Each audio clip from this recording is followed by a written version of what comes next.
and there's no place like it.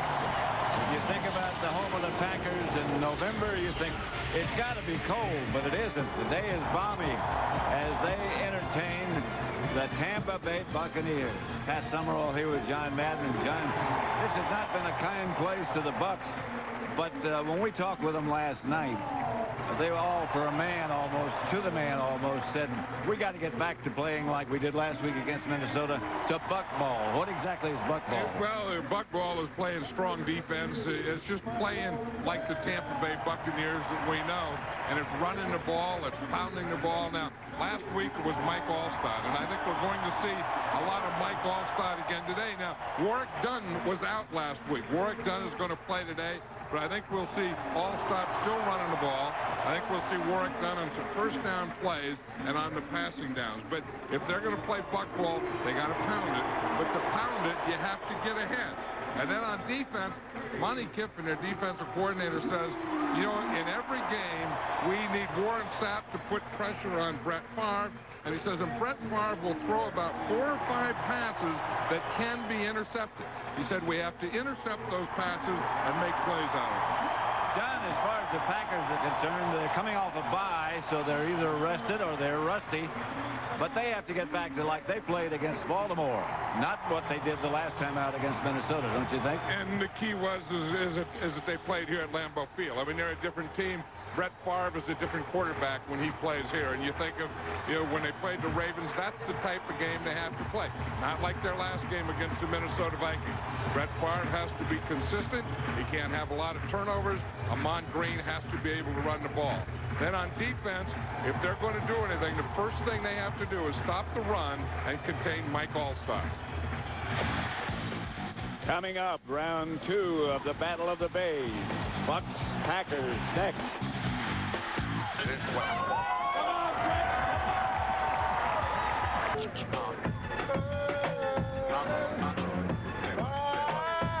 I'm going to show you how I used to do South Beach. Let's go, baby. Hey, y'all know whose field this is? This is our field now. This is our field. Well, welcome back to Lambeau Field in Green Bay, Wisconsin. I'm Ron Pitts along with Buccaneer head coach Tony Dungy. And Tony, you haven't had a win up here as a head coach, but it seems like all the factors are right now. You got the big win against Minnesota, and then it's over 50 degrees, so you got to feel good about that.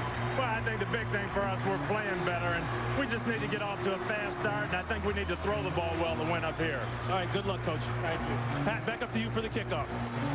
All right, Ron, thank you, and thanks to Tony Dungy. It has to be frustrating for the Buccaneers to come up here year after year and lose. It's almost like, hey, why do they have to schedule this game up there? Well, you know, Tony Dungy told us last night, and he told his team that history really doesn't determine the future. And one of the things that he just told Ron Pitts there, that when they've come up here, they've never passed well. And he said that they have to be able to do that today. And I feel in order to pass well, they have to be able to run well, too. They have to have some balance because they aren't just going to pass against this defense. Ryan Longwell kicks it off, and that's Aaron Stecker at the 10. And Stecker, who went to high school here in Green Bay. Let's have a look at that Tampa Bay offensive line. First of all, Walker, McDaniel, Jeff Christie, Cozy Coleman, and Jerry Wunsch. He had to get 80 tickets for this game. Wunsch did. He went to Wisconsin. Anthony and Dunn and Allstott and Moore and Keyshawn Johnson, who leads the NFC in receptions and yardage but hasn't scored a touchdown. Brad Johnson is the quarterback. His first year at the helm of the Buccaneers. At the 32. Allstott in front of Dunn. Warrick Dunn. Maybe a yard. Here's the Green Bay defensive unit. Anchored by a big Gilbert Brown, Bonnie Holiday, Santana Dotson, the ex-Buck, and John Theory, the ex-Bear. Wayne Harris and Diggs. The linebackers, Williams, Sharper, Butler, and McKenzie.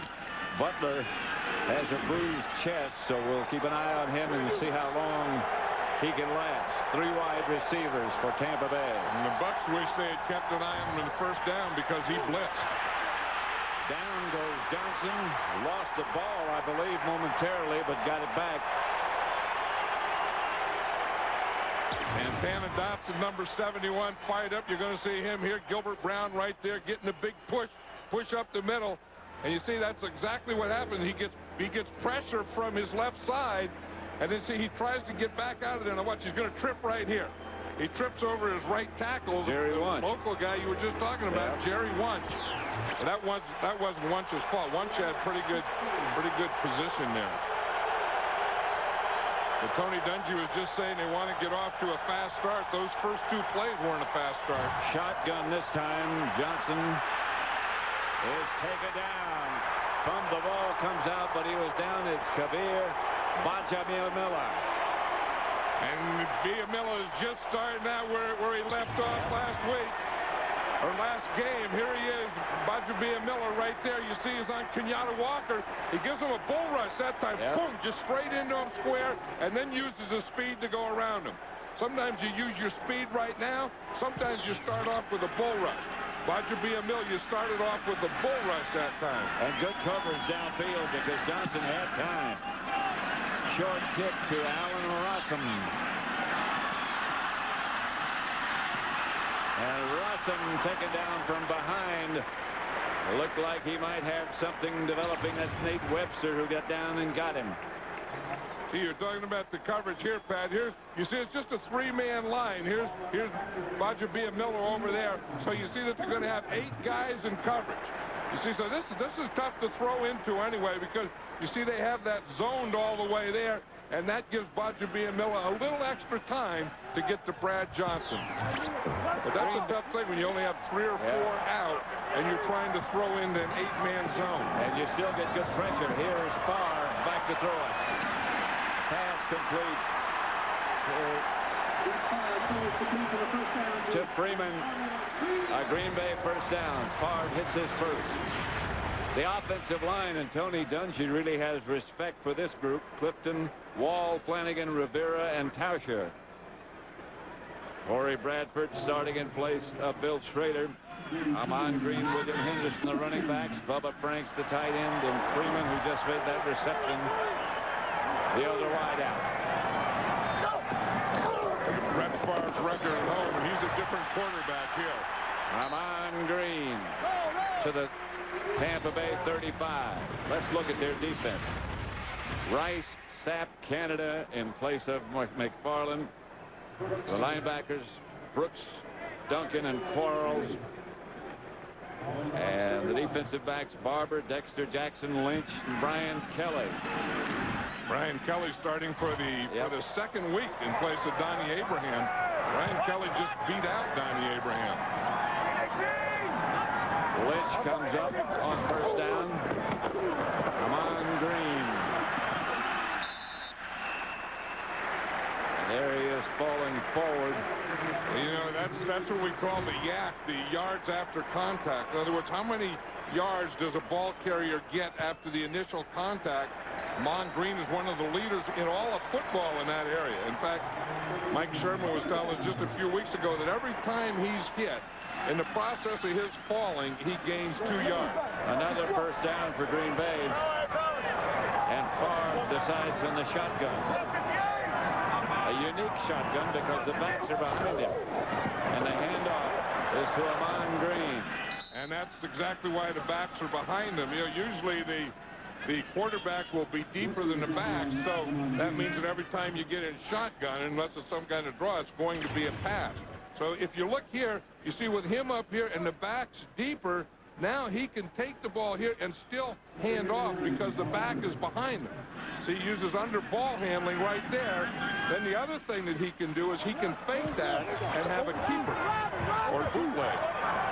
Lynch was up from the safety position to stop that run by Green. 2nd and 9.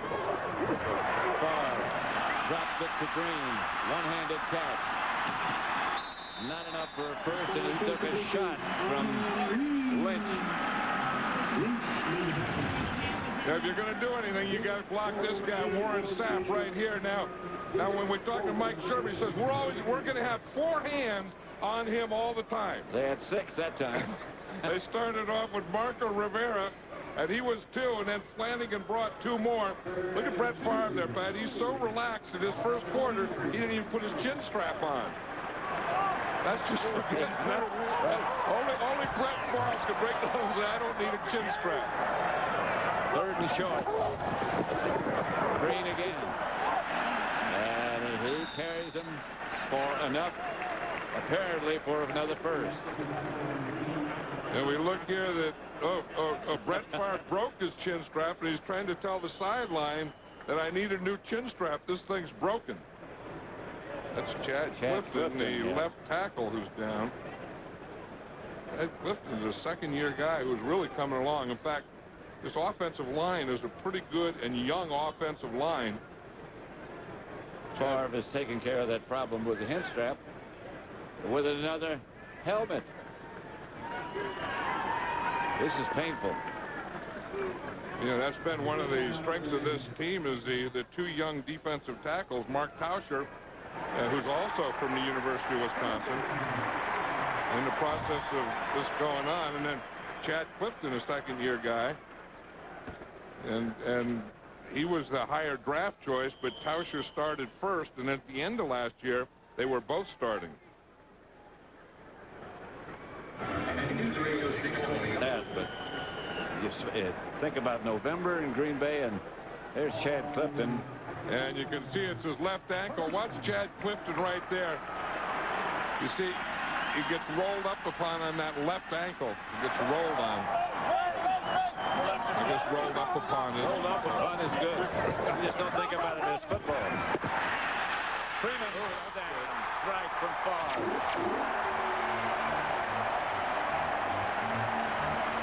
Well, Pat, I think the answer is they're rested. You said, are they rusty or are they rested?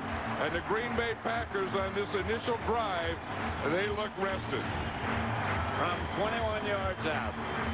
Now watch Brett Favre. He gives a little pump fake to the right just to hold that safety in the middle because he knows where he's going. He's gonna come right back here to Antonio Freeman. Antonio Freeman gives a couple boom to the left, boom to the right, and then it runs right on by.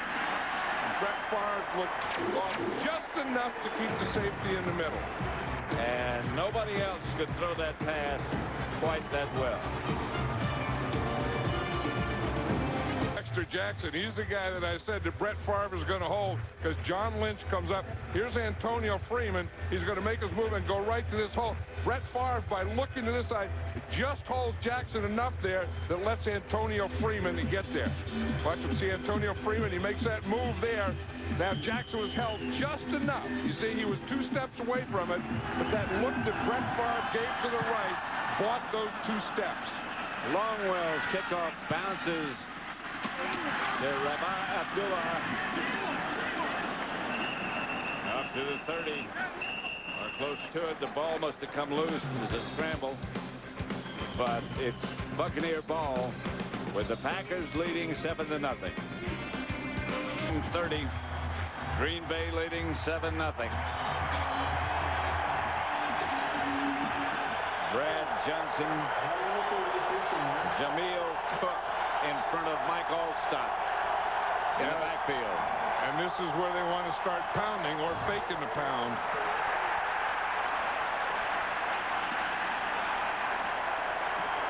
Bernardo Harris led the Green Bay tacklers. Let's go down to Ron Pitts. Well, Pat and John, you saw what happened to Chad Clifton, the Packer left tackle. He rolled up that ankle. They're icing it right now. He is questionable. Going to keep an eye on him to see if they can bring him back in the football game. And regarding Brett Favre's helmet, well, he broke a snap. They didn't want to try to mess around and fix it, so they just got him the backup helmet until they can get the other one fixed. It's always good to have a backup. Pat? All right, Ron, familiar territory for Ron Pitts. He played here, and his father played here. Elijah Pitts on those great Lombardi Packer teams. Remember Elijah Pitts telling us the first play he ever played was a kickoff returning. You kicked off. Yeah. Cook out of the backfield. They were telling us yesterday that Cook has good hands. He weighs 240. We talked about Jameel Cook before. You see, he's the fullback, and he goes out like he's going to be a lead blocker. But the one thing, he's a rookie out of Illinois, and the thing that impressed the Bucs about him all along is not only can he block, but he's a good receiver. Good with hands. Well, you know, he played at Illinois there for Ron Turner, who is Norv Turner's brother, and kind of uses that passing game, West Coast offense. So he's a fullback who can also catch coming into the pros. Johnson back to throw it. Incomplete. Keyshawn Johnson, the target. Brad Johnson thought he was going to keep coming, and he stopped. Yeah, I think he threw it. Keyshawn Johnson thought he was going to get it to his outside or his right side. He threw it to his inside. Tyrone Williams had the position on the inside, and that was thrown closer to the corner, Tyrone Williams, than it was the receiver, Keyshawn Johnson. 2nd and 10. This is not Buck ball. 2nd and 10 is not Buck ball. No. 3rd and 10 is really not Buck ball. All stop. Well, it's going to be 3rd and 10. And this is a fired-up Packer defense. Yep. I mean, you can tell when you see like 5 or 6 green jerseys in on every play, and led by Gilbert Brown. I mean, you're not going to get much movement. I mean, this is what Gilbert Brown is in there for, to stop this. Hold that point. Hold that hole. There's no cutback when Gilbert Brown is in there. Gilbert's lost about 40 or 50 or 60 or 70 pounds or whatever, but he's still a rather bulbous man. Rather bulbous is good. Good description. But he's a good football player who has quick feet. They show blitz. Incomplete. Riddell Anthony, the target. Yeah. Flag on the play. It's going to be against the Bucs. That'll be turned down by the Packers. Johnny Greer, the referee. Well, it won't be because it was probably before the snap. So the play was, he probably whistled the ball dead. But you know what happened on that play? The Packers were coming on a blitz. Yep. To 7:07. Yeah, see, Johnny Greer wants the game clock to go back to 7:07 because the whistle was blown. You hear the whistle right there. The whistle was blown before the ball is snapped, you see. In fact, it was on Brad Johnson. He started to move backwards.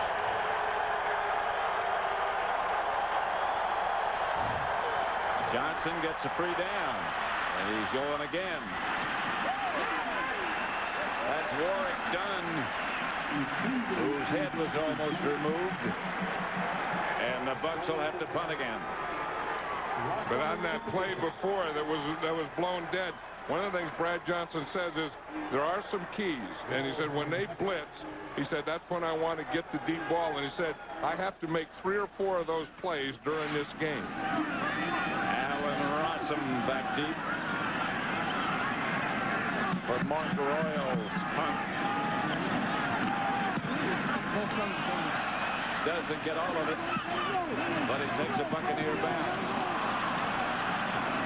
and rolls dead at about the 10, where Green Bay will take over with their 2nd possession of this contest.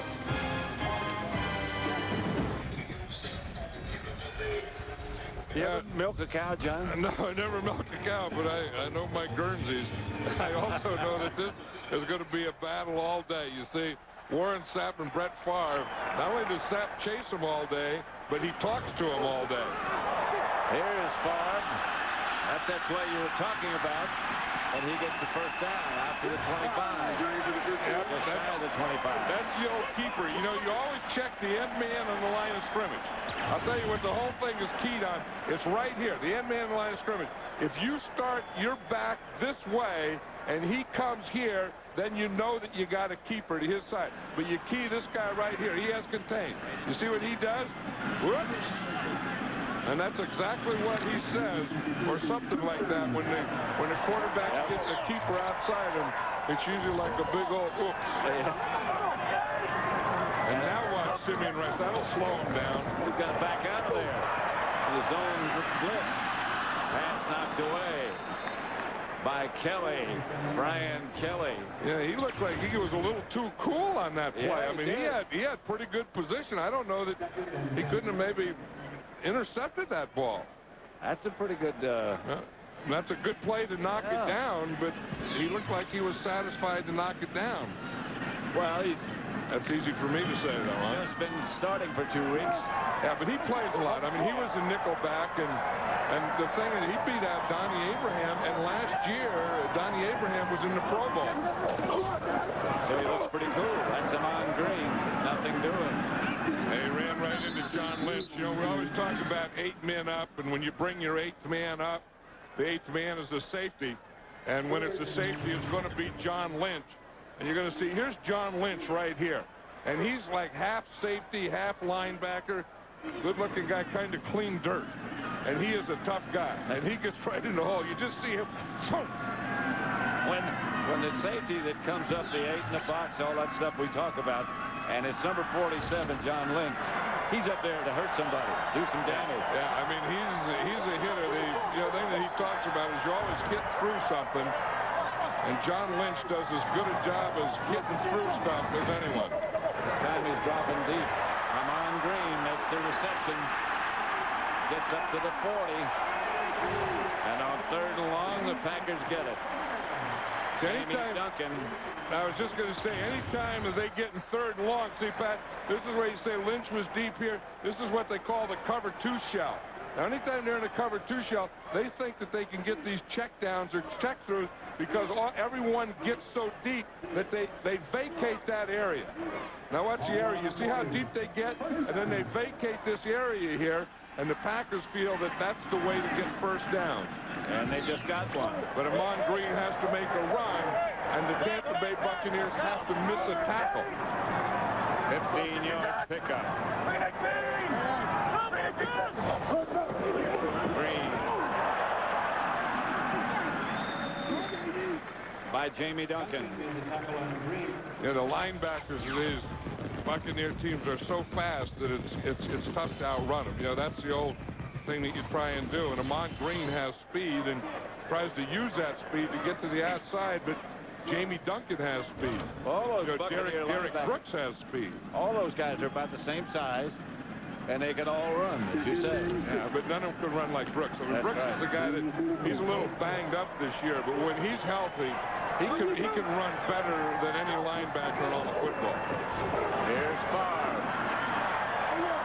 Pass is picked off by Ronde Barber. The Buccaneers thought they could get some, and they just got one. There's Monty Kiffin, and he told us last night, he said Brett Favre is going to throw 4 or 5 passes in this game that we can intercept. So we have to make the plays. They just did the first one. 7-0.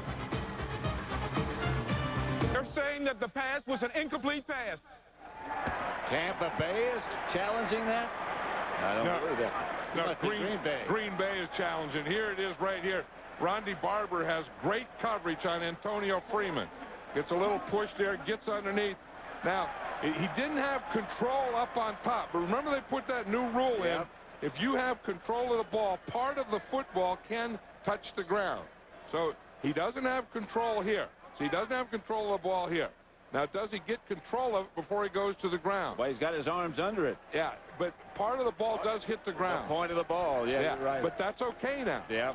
See, because if you have control of the ball, part of the football can touch the ground.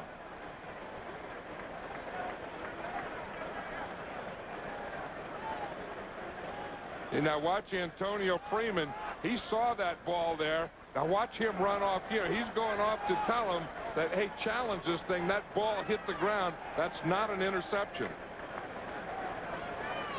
Although if you have to say, now, remember, it has to be indisputable evidence. Yeah. They say that it was an interception. I don't think there's enough evidence here to change the play. Not indisputable. See, because now part of it can touch, and you can see the tip of the ball touch. Now he rolls his body under it. Yeah, but then when the tip of the ball touched, did he have control? If he had control of the ball and the tip of the ball touched, it's okay. After reviewing the play, the ball touched the ground prior to the interception. The pass was ruled incomplete. The ball will be 3rd down for Green Bay on the 44-yard line. So Mike Sherman was right. Antonio Freeman was right. Packers get the ball back. And I was wrong. I thought he intercepted it. Yeah. I mean, you look like it did look like he intercepted it. I don't know that. I mean, I still don't know that you were wrong. If that's what you said. I don't know if I was wrong. If that's what I said. Well, but it has to be indisputable. I guess in Johnny Greer, the referee, I guess in his eyes, that was indisputable evidence. Third down. They're coming. And this is going to be against the Packers. Packers. Snap. False start. Number 62. Offense. Still third down. Marco Rivera. Yeah, that's the thing. Usually when you go in the shotgun, you go on a silent count. So you don't have a snap count for the line the way you do when the quarterback is under center. And it's based on when the center snaps the ball. Now watch, we see a shotgun again here. The quarterback, Brett Favre, will move his foot. And then anytime after that, the center, Mike Flanagan, could snap the ball.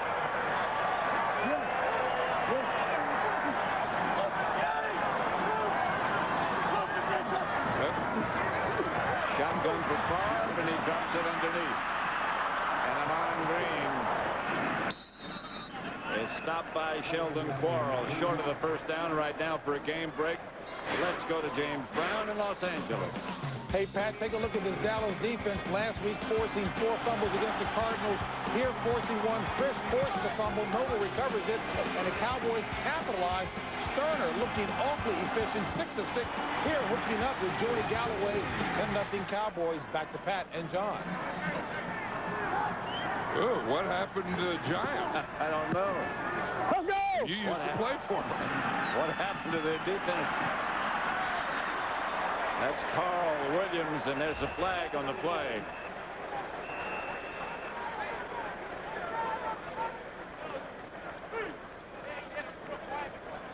Yeah, we were talking about those interceptions that Brett Favre throws. And Tony Dungy put together a tape this season of 32 balls that Brett Favre has thrown that should have been intercepted, and he showed it to his team. So, and then he said, you know, that average is over 5 per game. And he showed him that every game that happens. And it's happened 32 times this year of balls that During the run back, should be intercepted. holding number 20 of the receiving team. That's Rondé Barber again. Rondé Barber was the guy that made the play. You think like you can see him hold right there. He's the guy that made the interception. He's one of what they call the jammers. That's a pretty good hold there. That's not a jam. No, well, it starts off as a jam and then ends up jam. All stock. It appears is going to be the deep back, and Jamil Cook will be the other running back. And that's the way they set up.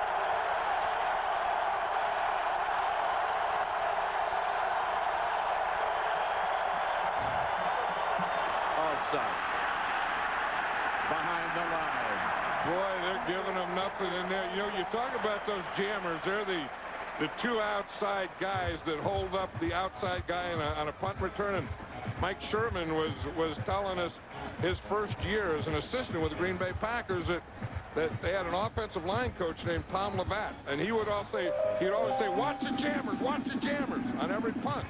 So Mike Sherman would watch the jammers. He'd take down notes. And he said he did it game after game after game, and Levatt never said, how are they doing? And so one day he said, why doesn't anyone ask me how they're doing? He said, I'm not saying watch them, I'm saying watch out for them. I got hit in a game once. The things you get assigned to do, and that's a grounder, a bouncer. Yeah, the stuff that goes on the sideline. Yeah. Remember on the sideline, the Green Bay sideline, the last game that we did? Their special teams coach, Frank Novak, got hit with a ball right in the heart. And they went down, and and he thought that he had a heart attack. And it was a snapper there he is. that was practicing. There's Frank Novak right there. And the deep snapper was practicing. Yeah, well, Rob Davis was practicing, and Frank Novak walked right into it, hit him right in the heart, and he went down. They thought he was having a heart attack.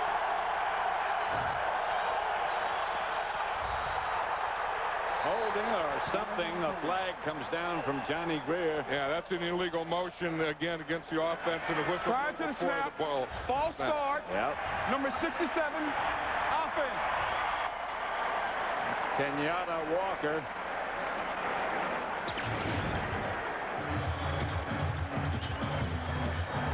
Kabir Bajabiamila, you see, here's how you deal with him. If you can't block him, you just grab his face mask, and Kenyatta Walker is going to have a long day. So they got to give him some help. Yeah, they have to. I mean, they have to, Chip, put a tight end on that side, do something. It's 3rd and long, 17. And there's Bajabiamila right there, and you can see they are giving him help. Yes, they are. Pass is complete to Warren Dunn, but he only gets a couple, and the Bucs will have to punt. Here it is. You see they bring Dave Moore, the tight end, over to this side, so they're going to double Kabir Bajabiamila. You know, that he's the leading sacker in football now. He has 10. In fact, that one that he got today was his 4th one against the Tampa Bay Buccaneers. Mark Royals back to punt. Tony Dungy said they wanted to get off to a good start. The Bucs have gotten off to an ugly start. Terrible. Allen Rossum back deep now. And a very bad punt by Royals, which Rossum hustles over to. And the Bucs are lucky to be able to ground it close to midfield. Tonight it's Game 7 of the World Series since 1985. That's Dorsey Levin. I'll tell you one thing, that to me, this is a perfect place to play football. Green Bay, Wisconsin, Lambeau Field, and the hitting. I think guys bring their hitting when they come here. You know, it's a great day for hitting, great weather for hitting, and you can just feel it down there. I mean, a guy gets the ball, and boom! You know, I mean, there's about 10 guys hitting everything. Hey, you look around the stadium. Usually you can see a few empty seats. I don't see an empty seat anywhere. Nah, not here. And they've been here since 10 o'clock this morning. 2nd and 8. Favre in the shotgun. Up in the throw. Pass complete to Charles Lee. And that's the end of the first quarter with the score Green Bay 7, Tampa Bay nothing. Fox NFL Sunday from Green Bay will continue after these messages.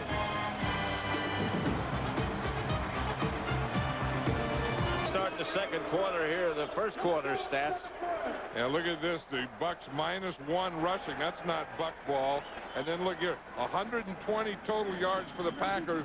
Only 7 total yards for the Buccaneer offense. This is a very, very slow start for the Buccaneers, and their offense looks slow. Here's Ahman Green for a game break again. Let's go to James Brown in Los Angeles. Pat and John, the defense of Dallas doing the job. Take a look at Dexter Coakley, who returned the pick last week for a TD. He does it again this week. 16 yards to pay dirt. Make that 29 yards to pay dirt. It is now 17-0 Dallas.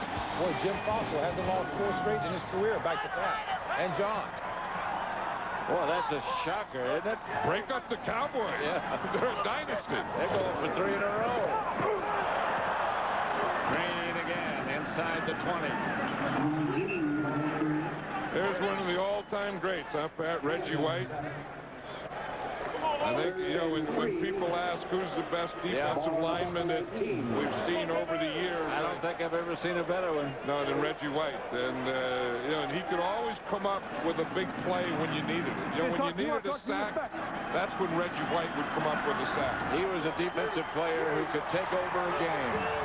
And he could play any of the positions, a lot like Howie Long. Howie could do the same thing. Here's Favre back to throw, and the pass is picked off. That's Donnie Abraham. And Abraham is taken down by Mike Wall. Abraham could have gone if he had gotten by that big arm. And he didn't see Donnie Wall. I don't think that he saw Mike Wall when he cut in there. Donnie Abraham, again, is not the starting back, but he's a nickel back.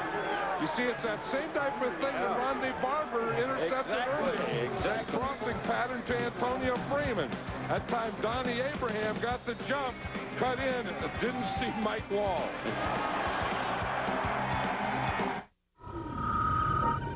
Ducks and geese, this is great hunting country. Great interception country, too, if you're a Buccaneer. Here is Allstott. That's his best gain of the day. And they have good field position. Watch this play again. Here's Antonio Freeman. Here's Donnie Abraham. So he has a couple yards on him, and that's what Brett Favre is looking. So he's going to lead him here, but he doesn't lead him enough. And Donnie Abraham makes up those 2 or 3 yards. You see? I mean, Brett Favre either has to lead him out there or put a little more on that ball.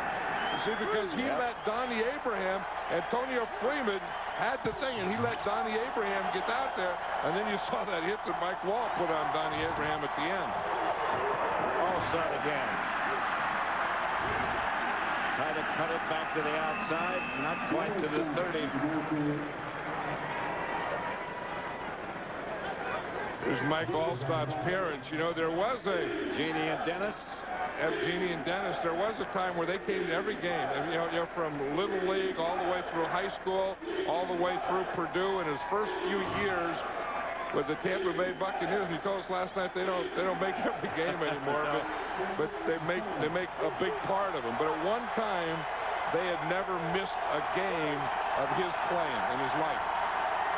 3rd and 3 is Brad Johnson's got a free play and got him first down at the 20. That's Carl Williams who made the reception. And that was Baja Biamilla who jumped off sides, I think. It was. You lead the league in sacks with 10, and you've already had 4 against this team. You don't have to leave before the ball snapped. 94. Offside. 94. Defense. It's declined. First down. And he has Kenyatta Walker, and you're going to see him right here. He's looking in, and I don't know. You know, he's looking in at the ball. The only thing that I can say he saw is he saw motion. And the other side of the ball, there was motion. And as you said, that was the free play, and Brad Johnson took advantage of it. That's 1st and 10 at about the 19 of Green Bay. And Allstott is again back deep.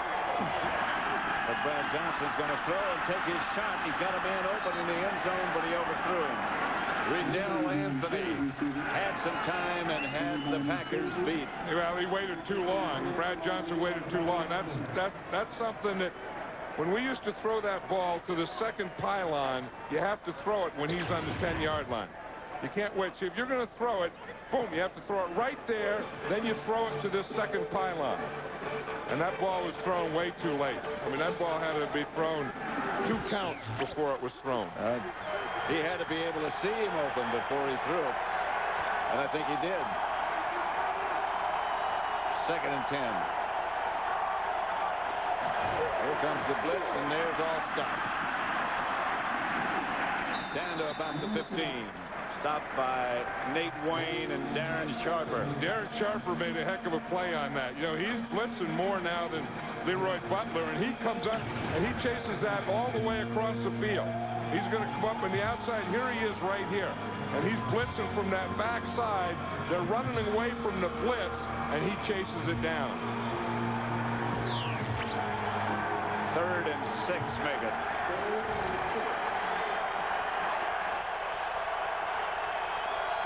Seven 0 Green Bay.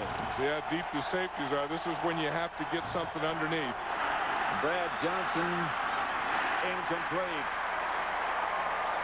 Intended for Dave Moore. Incomplete. Yeah, we talked earlier that one of the things that this Packer defense had to do was stop Mike Allstott. And you see right here, they've been doing it. And the way they do it, the way you do it is you have to get a lot of guys around the ball and gang tackling and give them no way to cut. Here's our friend Martin Gramatica trying to get the Bucs on the board. 20 at distance and plenty true. It's 7-3 Green Bay with 10:57 left before halftime. And God has already blessed America. You know, and when you travel like I do, Pat, on a bus and you go across this country, you tend to realize, you know, that wherever you go, that, you know, we will prevail is something that is bigger than it's ever been. Rossum is at 23. Next week, it's a Fox NFL Sunday doubleheader, beginning with America's #1 pregame show. J.B. Terry, Howie, and Chris get you ready for kickoff, followed by an NFC Central battle between the Packers and the Bears. Then the Saints battle the 49ers in an NFC West showdown or other regional action. That Saints-49ers, you get a chance to travel across the heartland. Yep, I'll be going right after this game across the heartland. And look at this NFC Central, the Chicago Bears. Who would have thought that in first place? Who would have thought? 5-1.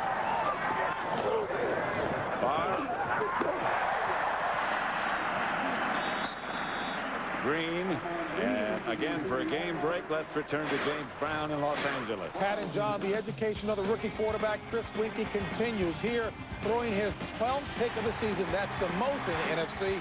Picked off by Patrick Surtain of Miami. He takes it to pay dirt. 10-3 Miami. That in the second. Back to Pat and John. The Dolphins kind of quietly are pretty good too. After his Favre dropped the ball and down he goes. Wisely fell on it instead of trying to pick it up. That's who Warren Sapp gets to play next year is Chris Winkie. Yeah. He was saying that realignment, you know, that this is really the last time until the year 2005 that the Tampa Bay Buccaneers are going to play here at Lambeau Field. You mean we're trading Favre, Culpepper, and Moss for Winkie, Chandler, and Horn?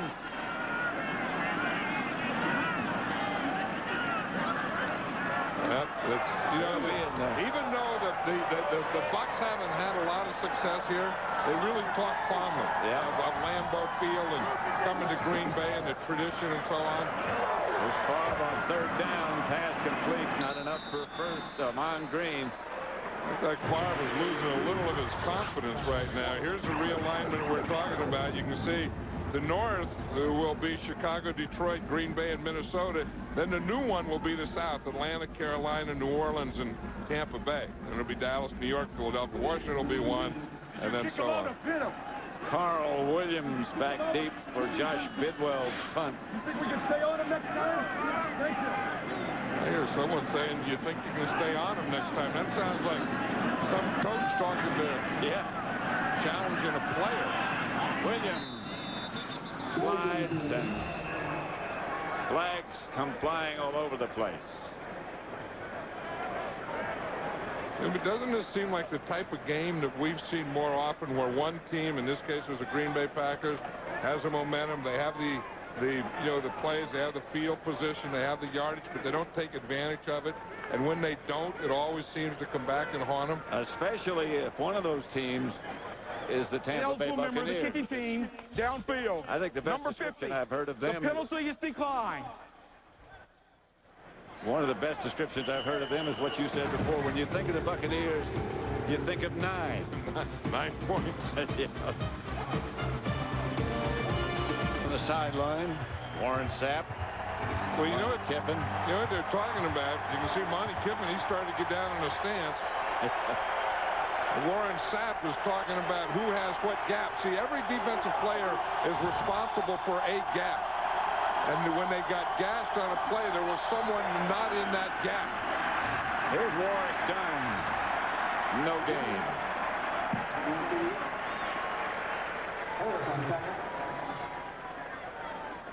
You can look at the Bucs running game. They've run 1 time to the left for 2 yards, 4 times up the middle for -1, and that's where on running downs Gilbert Brown usually hangs out. They went to the right 3 times for 8 yards, so it's not that they've had success anywhere. No, not really.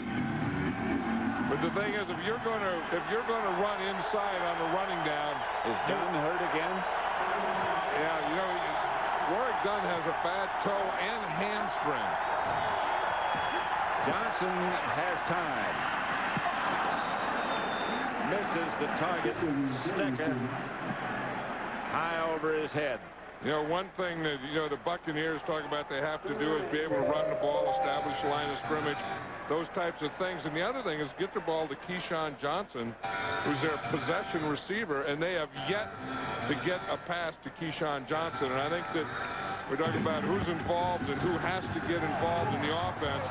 Pretty soon, they ought to get Keyshawn and Johnson involved in this offense. They're going to have to if they're going to win. Shotgun formation for the Bucs. And here comes the blitz. He just does get rid of it. John Theory and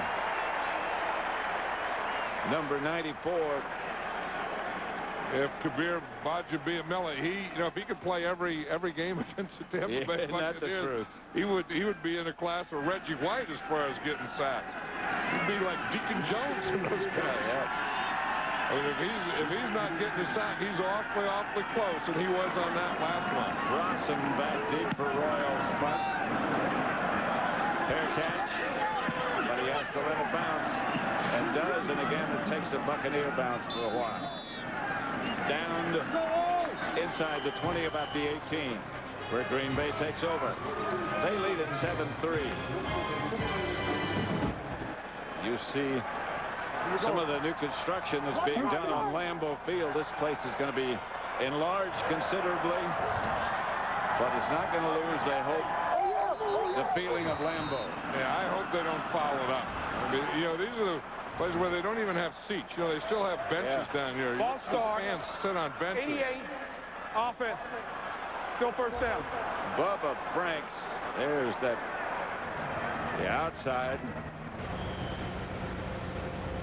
And it's going to be state-of-the-art. Yeah, but they shouldn't have state-of-the-art here. I mean, that's state-of-the-art doesn't belong here. Tradition belongs here. They say they're going. Old belongs here. The worst lights in the league to the best lights in the league. Early Lambeau belongs here. Yeah. Ahman Green. Yeah, the Packers started out strong. Brett Favre looked real sharp, and then it looked like they kind of went into a funk. And one of the best ways to get out of an offensive funk is just run the ball. Just let your linemen get, as they say, a hat on a hat, get a hat on a hat, and then just let the back read it and get going. Just let those linemen take off. There's Barry Stokes is in there for Chad Clifton at left tackle. 2nd and 4. And Green again. Sheldon Quarles tripped him up. He picked up a couple. Anytime you start to run, they're going to bring John Lynch up there. And that's exactly what they did on that last time we talked about the 8 in the box and those types of things. And John Lynch, when he gets up there, is as good as any linebacker. He's to do some damage.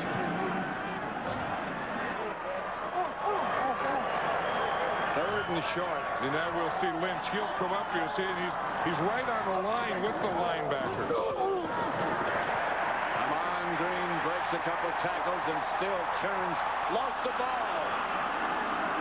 And the Bucs, I believe, got it. Warren Sapp fell on it.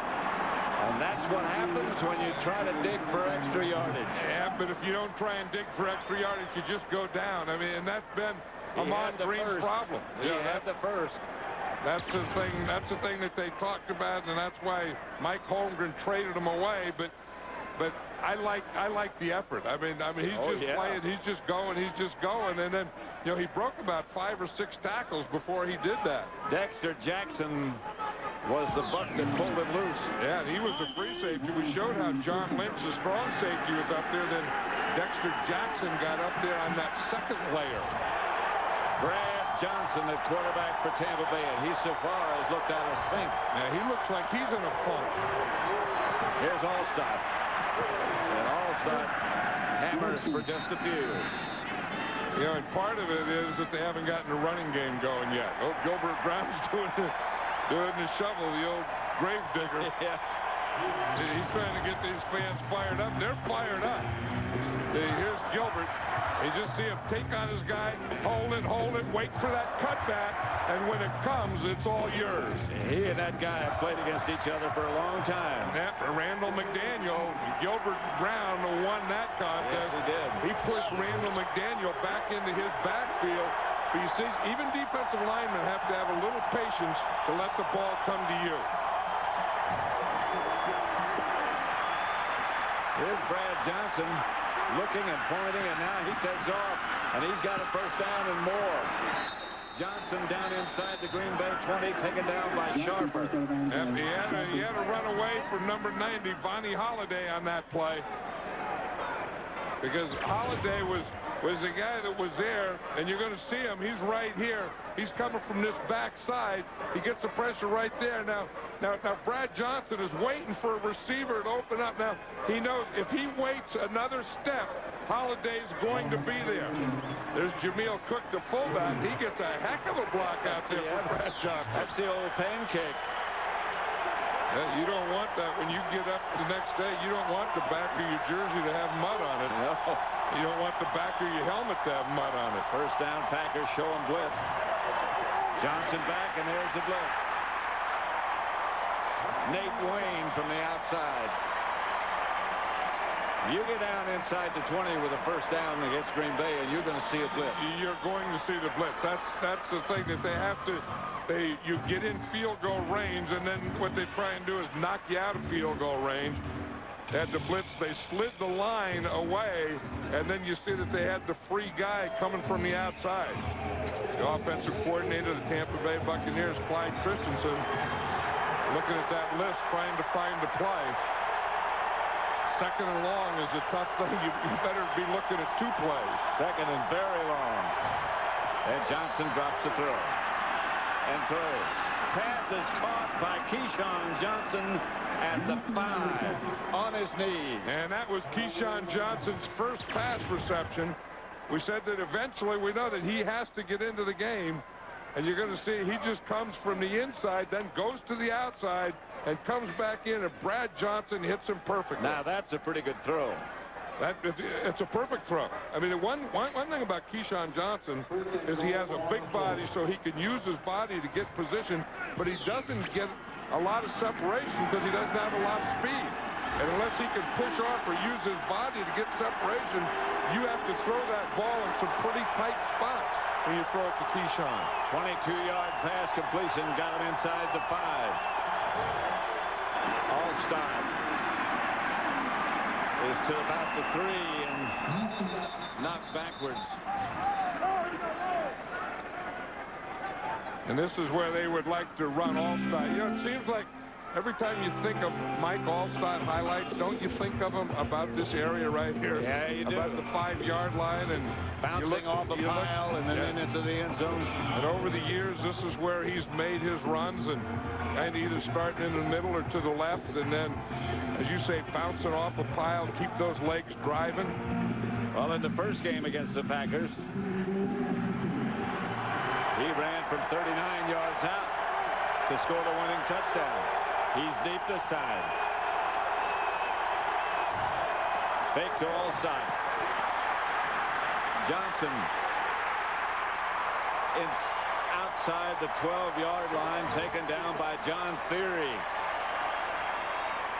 And that's what you call a coverage sack, because there's no one open. You see, he's trying to fool him with a play pass, and unless you throw it right now, you see, again, I think part of it was pretty good coverage, but I think, again, Brad Johnson was too late on that.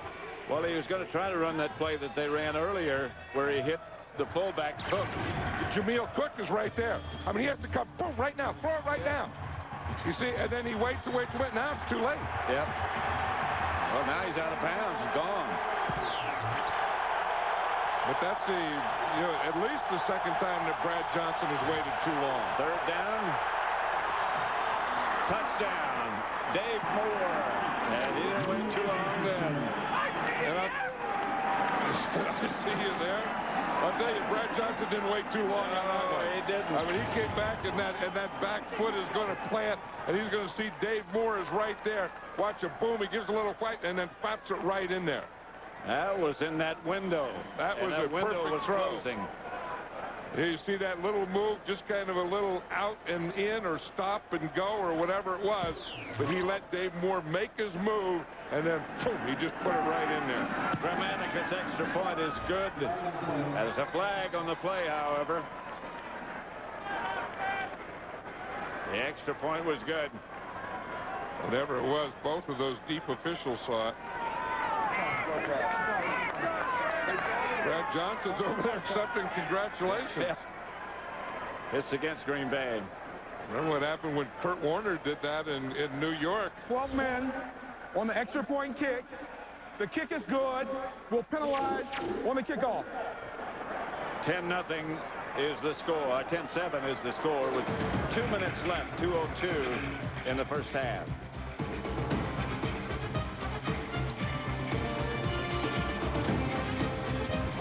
Left in the first half with the Bucs leading 10-7.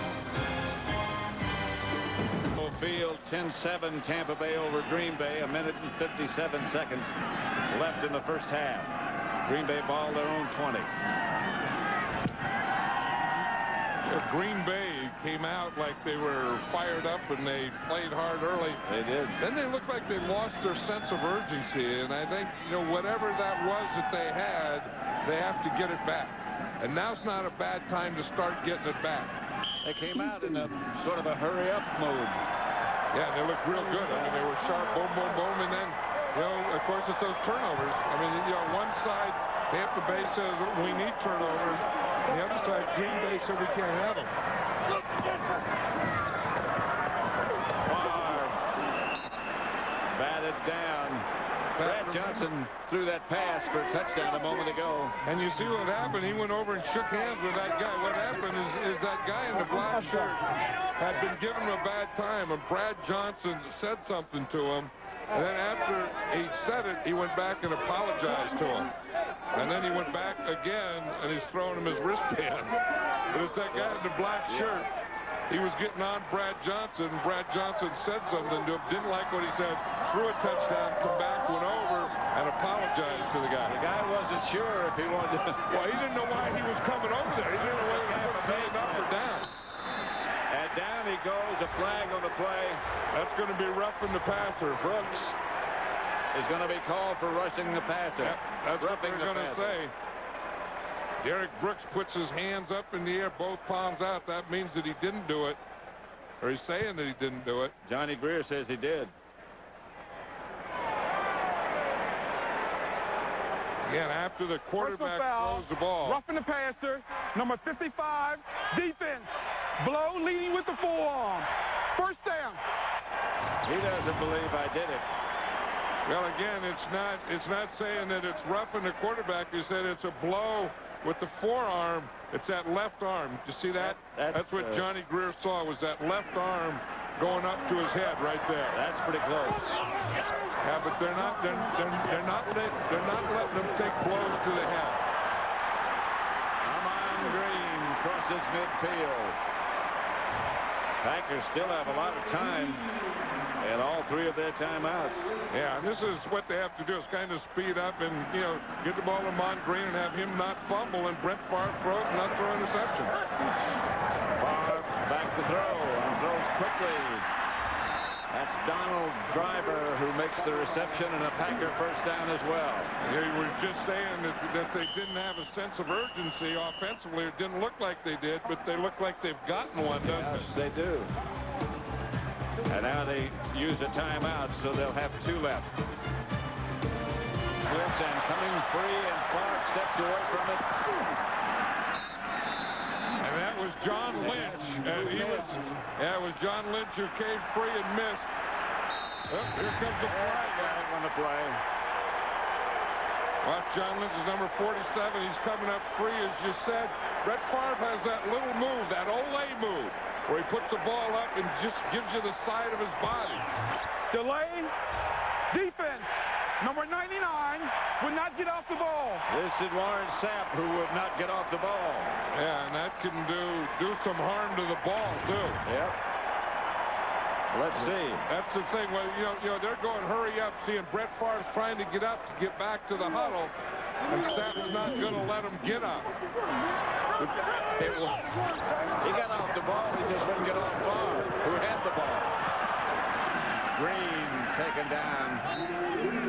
Crosses inside the 30. And it's a first down also, so that gives the Packers a new set of down.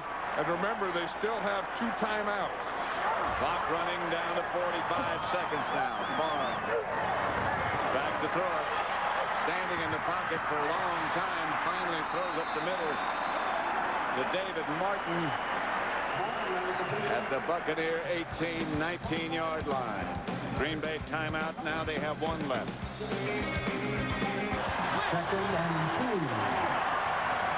Second and 2 for the Packers. Here's where Warren Sapp has to disrupt. Back to throw. Here comes the blitz, and they miss again. Pass complete, none yards. Maybe a first to Driver. Didn't get the first. Again, you see how Brett Favre has the ability to make a miss. This one is to Ahman Green inside the 10, and that's the first. And they have to take a timeout now. And get the field goal team on the field. If that's what they decide to do. I've always felt that you want to leave more than 10 seconds now because, you know, they do have that one rule that if your field goal team is out there and if they make a move or have a penalty before the ball is snapped, they take 10 seconds off the clock. So I think with that rule in mind, you always want to leave more than 10 seconds because if they were to kick a field goal now and if they had illegal motion on the kicking team, they would take the 10 seconds off the clock. And that would mean the field goal try wouldn't take place and the halftime would be here. Right, and I think what Mike Sherman is thinking now, though, is that they want to take one shot because they can do this. I mean, they're under the 10 now, so they can take one shot. I think they'll take one quick shot at the end zone. Again, with no timeout, this cannot be a run. It has to be a pass, and it can't be thrown short of the goal line. Favre in the shotgun. Looks to his right. There's a flag on the play. Favre throws incomplete. But there's a flag on the play.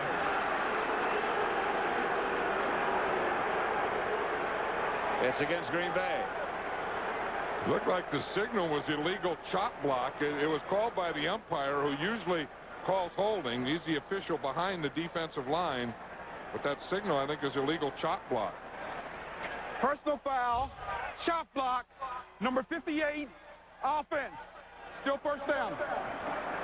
Mike Flanagan called for the penalty, and actually that got the clock stopped with 5 seconds to go. The incomplete pass would have stopped it anyway. So here's where you're going to see Flanagan right here. I don't know what's wrong with that. I mean, usually the chop block, the illegal chop block, is the one where one guy has him engaged and then the other guy chops him. 41-yard field goal attempt by Ryan Longwell, and now Tampa Bay is going to take a timeout and let him think about it a little bit.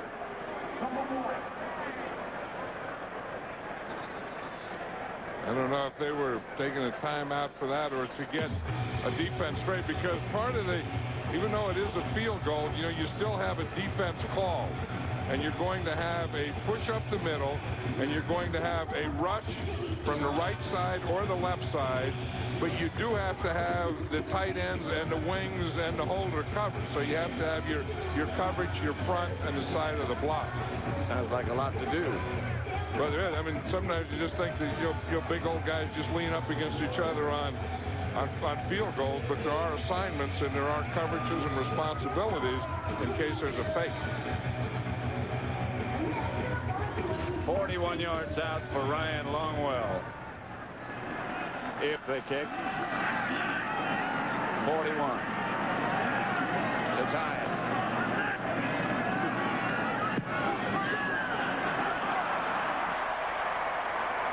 Hold it.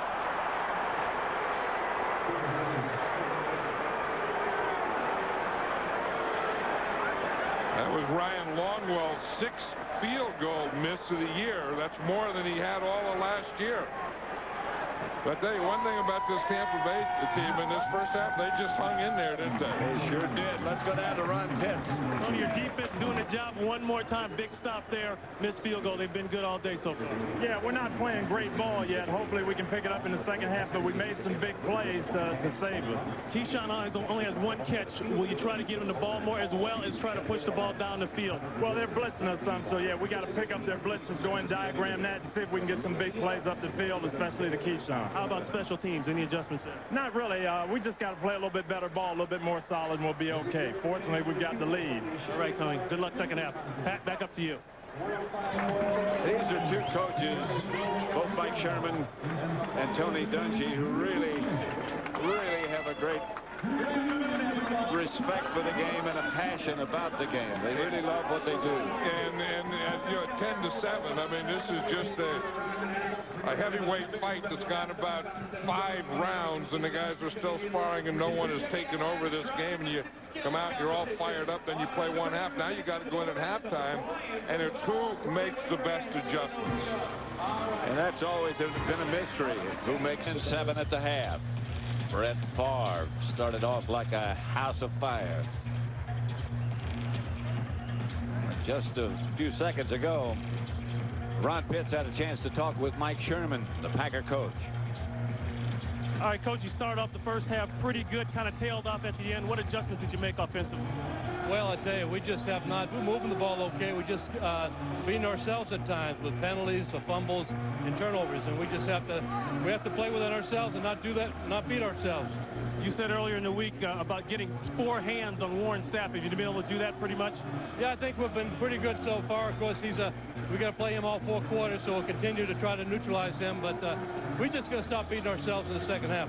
All right, good luck in the second half, Coach. Thank you. Pat?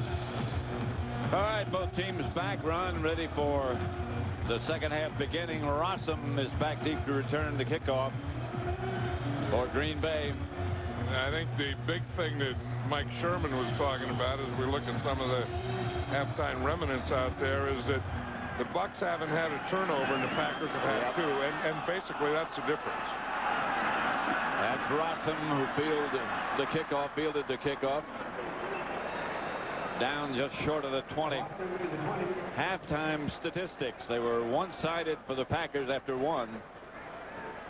But you know, this is the one here that that I was talking about. They have 2, they have none, and that's a big difference maker. And Mike Sherman was calling it just beating yourselves. And Tampa Bay, I'm sure they are saying that it's aggressive type of play, because if you look at their 10 points, they've all come off a turnover. Yeah. Inevitably, that's the difference maker. And that's the one thing that the Buccaneers count on to win games is getting turnovers. Favre back to throw and throws up the middle complete. Bubba Franks crossing.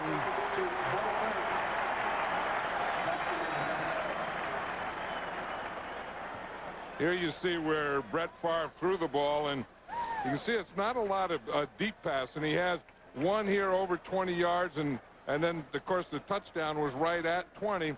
But the bulk of his passing has kind of been inside, inside the 10-yard line and inside those check-down things against that cover 2 that the Bucs are using. Green hammers over the right side, not much. Sometimes we were talking about not that last play, but the play before that. When you bring that 8th guy up, and it's John Lynch, then he's playing like a linebacker. You can fool him like a linebacker too. And what the Packers did is they faked a run. John Lynch went for it, and now you not only lose your linebackers, but you also lose one of your defensive backs, and the Packers took advantage of it. Second down, about 9. Green deep back. Here's Lynch up again. Here's Favre back to throw. Dumps it up to Green. Ahman Green short of the 45 and short of the first down. So usually they want to throw that check down or check through stuff to Ahman Green when the Buccaneers are in that cover 2 shell that we showed earlier. When Lynch is up, then they're in cover 1 or cover 3. and you would think that they would want to go more to the outside receivers on those situations. Third down, Here's Lynch coming up. a long yard. Far back to throw. Being chased. Throws. Intercepted by Jamie Duncan. Well, was it ever prophesied that he'd throw it up where you could get some interceptions? Well, that's what they're talking about, and that's what their defense counts on. Now watch as Brett Favre rolls out here. That shrinks the field, shrinks the field, shrinks the field. Now you only have one place to throw it. Now that was a bad decision. It was a bad throw. It was ugly. When you get out there and there's nothing there, you can throw it away. You can throw it out of bounds. You don't want to throw it away inside the field of play. There was no way that William Henderson had a chance on that play. I mean, Brett Favre should have just thrown the ball out of bounds, punt, and then let the defense play. So the Buccaneers, after the interception, get the ball at the Packer 45. First and 10. And they hand it to Allstott. And Allstott gets a couple. Let's go down to Ron Pitts now. Well, Pat, the word in the locker room from Mike Sherman, quick, intense, and to the point. Stop messing up, no more turnovers, and let's make some big plays. Ironically, the other word from the defense was, let's finish the game. They get the turnover here. Let's see if they can do it. Pat, John, back up to you guys. Yeah, that's like in baseball. You know, you can never bring in a pitcher and say, don't walk this guy. I mean, you can't tell a quarterback, don't throw an interception. It's like telling a back, don't fumble. Yeah, I mean, you can't, and those are the types of things that the Packers are doing, and you can't tell them not to. Although sometimes, like that last play, that was just a bad decision by Brett Favre. Johnson gets rid of it to Johnson, and the ball is loose. I don't know if he had it or not. We'll have to take a look. It's Tampa Bay's ball. Yeah, and they're spotting it where it went out of bounds. Yeah, he must have had it. They're saying that Keyshawn Johnson had possession, got hit, and fumbled it. He did have possession. Yes, he did fumble it. Now, he was the last guy that touched it before it goes out of bounds.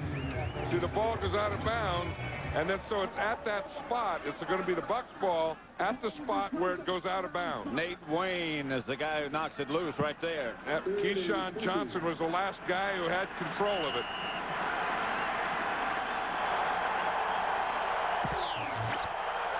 And it's third down and long, really long, 20 yards at least. Well, when you fumble backwards that far, you will be third and really long. Yeah. Screen pass. And they got the first down. Warwick Dunn. And that's why Warwick Dunn is in there. There's a lot of possession-type guys on this Tampa Bay Buccaneer offensive team, but there's not a lot of explosive guys. Warwick Dunn is their explosive guy.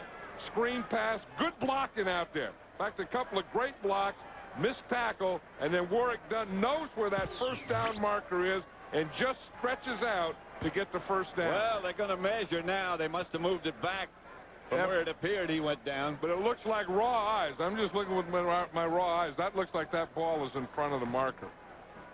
Well, raw eyes. But raw eyes over on that marker on the other side, it is.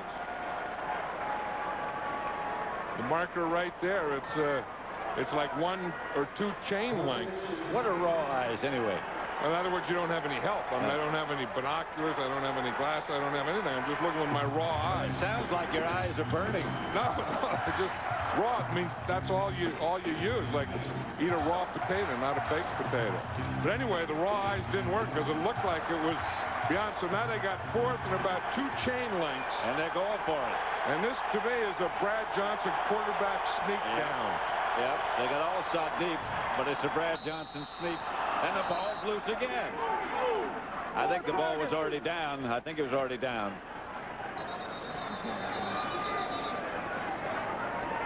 Yeah, they're just going to spot the ball. That's a play that when you get that close, you don't want to have a guy 7 or 8 yards deep in the backfield running the ball. I mean, the closest thing to the ball that can handle it is the quarterback. Well, let's check out the raw eyes again. Well, that's Santana Dotson is number 71. We have forward progress by the quarterback. He The just whistle pulled the then ball blew, right out of there. and then the fumble occurred. First down. You hear that? The whistle did blue. That's the old whistle blue trick.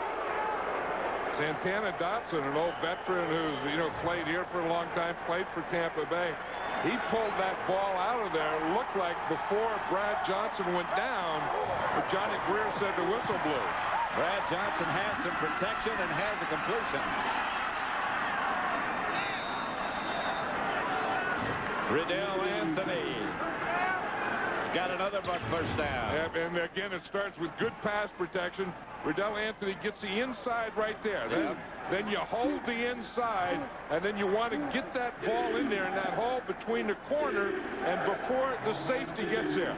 You see, Sharper's going to get there in about 2 steps, so that ball had to be thrown right at that time, or Darren Sharper was going to be there. All caused by that. And here's where it all starts. You see, then he could step up, he could look, he could see, he had a lane to throw, and he could step up and throw it. Blitz showing, but they drop it. Here comes the blitz. Outside to Allstott. Nobody with him. Allstott out of bounds inside the 5. And Darren Sharper had to run him down. That's the old thing. You get the blitz coming from that side. You pack it in. There's mom and dad saying, I knew he could do it. Just throw the ball to my kid. And they did exactly that. They packed everything in. Watch, they pack everything in on this side, get Allstott out to that side. They got the free guy. Allstott is a hot receiver, and if Darren Sharper doesn't have more speed than Allstott, that's a touchdown. That was that old jump pass. Yep. Brad Johnson was a basketball player at Florida State. I didn't realize he got in until he lined up for the extra point. I didn't think he did either. I thought Darren Sharper got him. 17-7.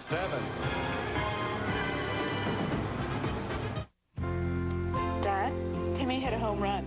Great. Put the little slugger on. Hello? I hear you got a big hit today, Timmy. I sure did, Grampy. I won the game. Sure wish I could have been there. I did too. Because that's what it said on my birthday and at Christmas when my baby sister was born and on Halloween.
NFL Sunday is brought to you by 1010-220.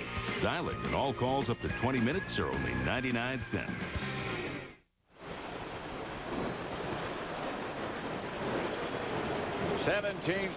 Tampa Bay over Green Bay.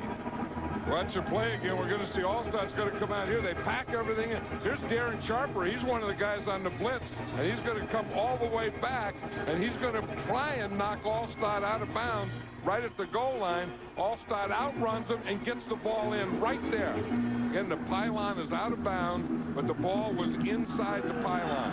Gramatica lines the kickoff to Allen Rossum. Still on his feet, dragged out of bounds by Kelly. So the Packers will take over. First and 10, 17-7, the Buccaneers lead. Well, whoop-de-doo. I guess you think think Tiny could do better? You want to put a buck on it? Oh, you bet I do. No, big deal, a whole $1. No, a dollar buys a lot with 10-10-2-20. It's 99 cents for all calls up to 20 minutes. And 7 cents a minute after 20. 20 minutes for 99 cents. Yep. Get it, girl. Get it. Go get it, girl. Got it, Tiny. All right. Wow. Nice catch. And she knows the value of a dollar. You saying I don't? Don't start with me, Bradshaw. Dial 10-10-220.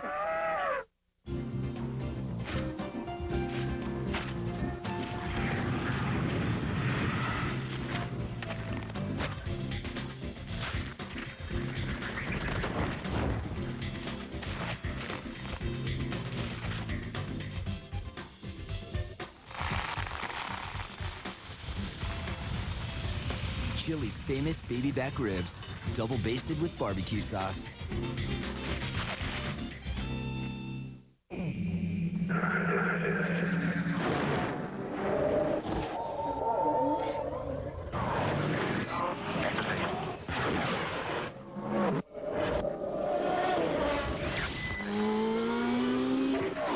Ever wonder how the race car driver gets to the race car?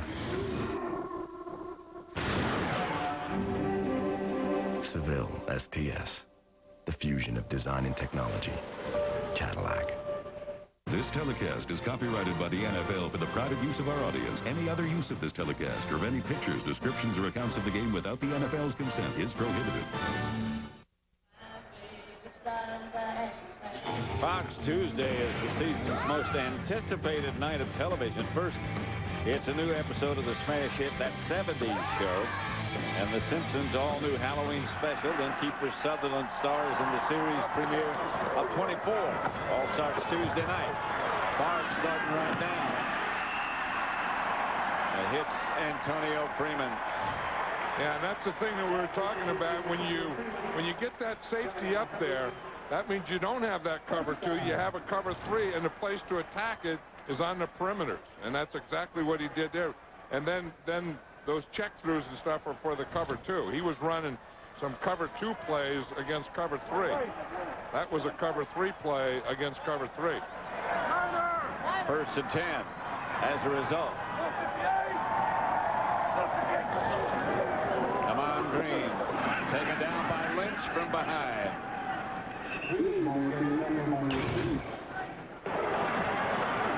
Yeah, we look at the bad throws by Brett Favre today. That was Ronnie Barber. That was overruled. This one thrown a little late and a little short. This one was just a terrible decision. But 17 points for the Buccaneers have come off turnovers on the Green Bay Packers. And 17 would be all their points. Second down. Favre steps up in the pocket, throwing deep for Bradford. And Bradford, incomplete. Incomplete. Ronnie Barber was back there wrestling with him. And they say the ball hit the ground. But this is a thing that Brett Favre can do, is be running one way and throw it another. Corey Bradford has it now, is losing it as it goes down, and the ball hits the ground. That was a good call. Yep. But that was still Brett Favre. You know, it was funny watching him practice the other day. You know, we talk about conventional throwing and, you know, throwing backing away and all the ways he throws. When he practices, even when there's no line there, he practices that way. Third and long. I think what the fans are booing for is they want that play challenged, but they would have lost the challenge. Buccaneers get a late blitz. Pass is incomplete. Intended for Martin. I'll tell you, he will throw that into some tight spots. You're going to see that he starts on a blitz here, and he just runs into his own guy, so he just quits. But this is awfully tight down here. Watch right here what happens on the blitz, and you see why they didn't get there. We're running it back, and now you'll see it forward right there. If two guys run into each other, but that was an awfully tight spot that Brett Favre tried to get it into. Packers have to punt. Carl Williams back deep. He's going to get away from it. And it goes into the end zone. Buccaneers, when we come back, will take over at their own 20. 0:07 left in the third. It's Tampa Bay 17, Green Bay 7. At Lambeau Field in Green Bay. Buccaneers ball. Brad Johnson, the quarterback. Allstott, the running back.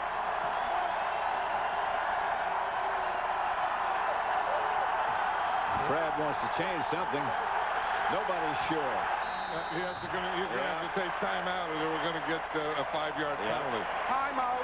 That'll leave him with 2. Number 1. Mike Allstott is the deep back. Brad Johnson's gotten things straight. On first down, the give is to Allstott. Allstott hammering away, banging away. And for a game break, let's again return to James Brown in Los Angeles. Hey, Pat, take a look at this great call here. Joe Juravicius in the slot, has a linebacker on him. Terry Collins hooks up with him. 34-yard pass play. Giants cutting the deficit, 24-14. Back in the third, back to pass. And John. That is a shocking score. And I guess if you've lost 11 times in a row, so is this. Tampa Bay leading Green Bay 17-7. Tony Dungy's never won here.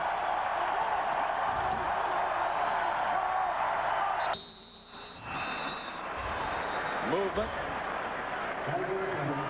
Cletus Hunt jumped too early. That's one thing you talk about at halftime. 97 defense. First down. And you try and change in the second half as you try and change your cadence, and you'll get a couple of those as they just did on Cletus Hunt. Let's go down to Ron Pitts. Well, Pat and John, after that last touchdown by Mike Allstott, there was a lot of finger pointing going on down here by the Green Bay Packers defense on the sideline. Ed Donatello, defensive coordinator, got everybody together. He said, listen, guys, that play is on me. I shouldn't have called that. Let's keep playing, and our quarterback is going to get us back in this game. Let's see if we can do it, Pat. Johnson gets it out to Johnson. On the touchdown play, the one that he's talking about, it was a blitz, and they had a full-out blitz, and I don't know, who was supposed to have the coverage on that of Mike Allstott, because the closest guy that looked like he could cover him was a defensive end, Bonnie Holiday. So I'm sure that's what they were talking about. Who was supposed to have Allstott when he came out, because no one did take him. Sharper was the closest guy there who got there at the end, and he was on a blitz.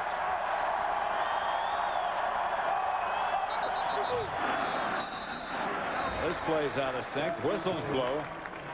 I don't see any. Prior to the snap, false start. False start. Number 83, offense. Dave Moore, the tight end. That looked like nobody was ready. Maybe that's, part of that change in account. Remember, they got Cletus Hunt to jump offside before that, and then they picked up 5 yards, and then they go back, and they jump offsides, and they give up 5 yards, and Reggie White's looking around and saying, what the heck's happening out there? 2nd and 10. Here's Allstott.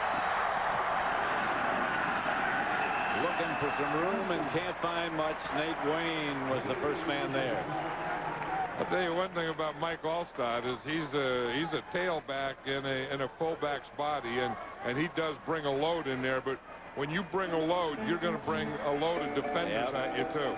And they're just keying him when he's the tailback, and they're all flying to him. It could be either way. It could be a tailback in a fullback's body or a fullback in a tailback's body. Nah, but he's a tailback. I mean, he makes a Pro Bowl as a fullback, but he's really a tailback. He's not a fullback. 3rd down. 8. Blitz showing. Johnson slipped on the way back. And it's perhaps a good thing he did is LeRoy Butler. LeRoy Butler, he's getting closer to his 40-20. In fact, he's going to be the first guy he says that has a 40-20, and that would be 40 interceptions, 20 sacks. He had 19 and a half sacks until right then. Now he has 20. So he has the 20 part of 40-20. Right, and this field, they're going to re-sod after this game. This is what you call a heavy field. Rossum will have a chance to return it, maybe, and he does. spins away from one and slips down. He slipped down.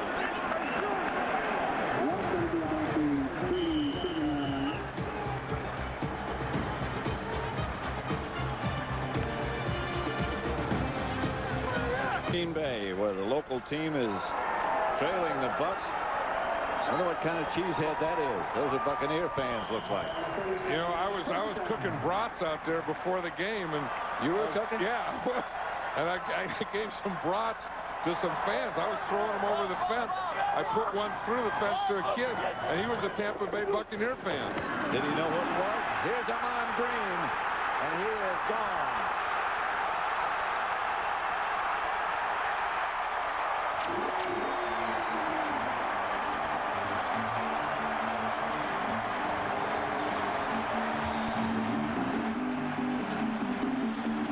Just a simple looking play. But when you have that kind of speed and strength, and you're Ahman Green, you can take it like that. And you just stay with it. You just stay with your running game. He gets right in there on that right side. You're going to see him here. He's going to run right in there. Tauscher gets a good block. Gets his guy to the inside. William Henderson, the fullback, makes a good block. And that's what creates the big gaping hole for Ahman Green. Longwell's extra point is good at 17-14. 4:40 left in the third. That was the play that the Packers needed, Pat, I think, to get him jump-started. 63 yards. And then here you got the old Lambeau leap. Remember the guy who started this? Brooks. Was it not? No, it wasn't even an offensive player. The first guy that did the Lambeau leap, I think, was LeRoy Butler. Oh, it was? Yeah, that's how it started. And then it became an offensive thing. And each guy comes, Ahman Green, out of the University of Nebraska. Played for the Seattle Seahawks, was traded here.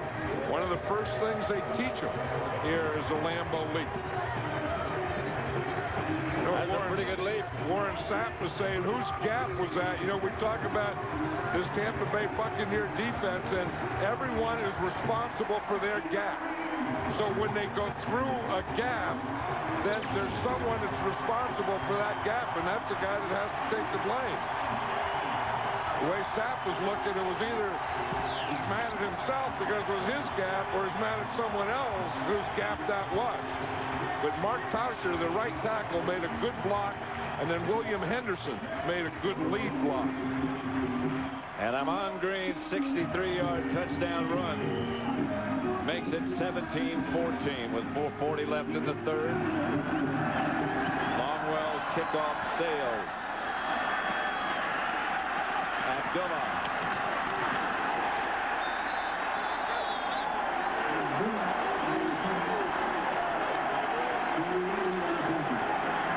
He didn't take the ball in there with him, but you can get a drink in there if you want. You can also, or you can get it just poured right on you. Poured on you, yeah. You can come out of there wet. The girl right there has no control over what she has in her hand. You go in there, smelling like football and smelling like grass and stuff. You come out smelling like beer, and she's starting to smell like football. And beer. First and 10 at their own 25. 26 make it. And Brad Johnson drops the throw and does throw, and it's caught by Keyshawn Johnson.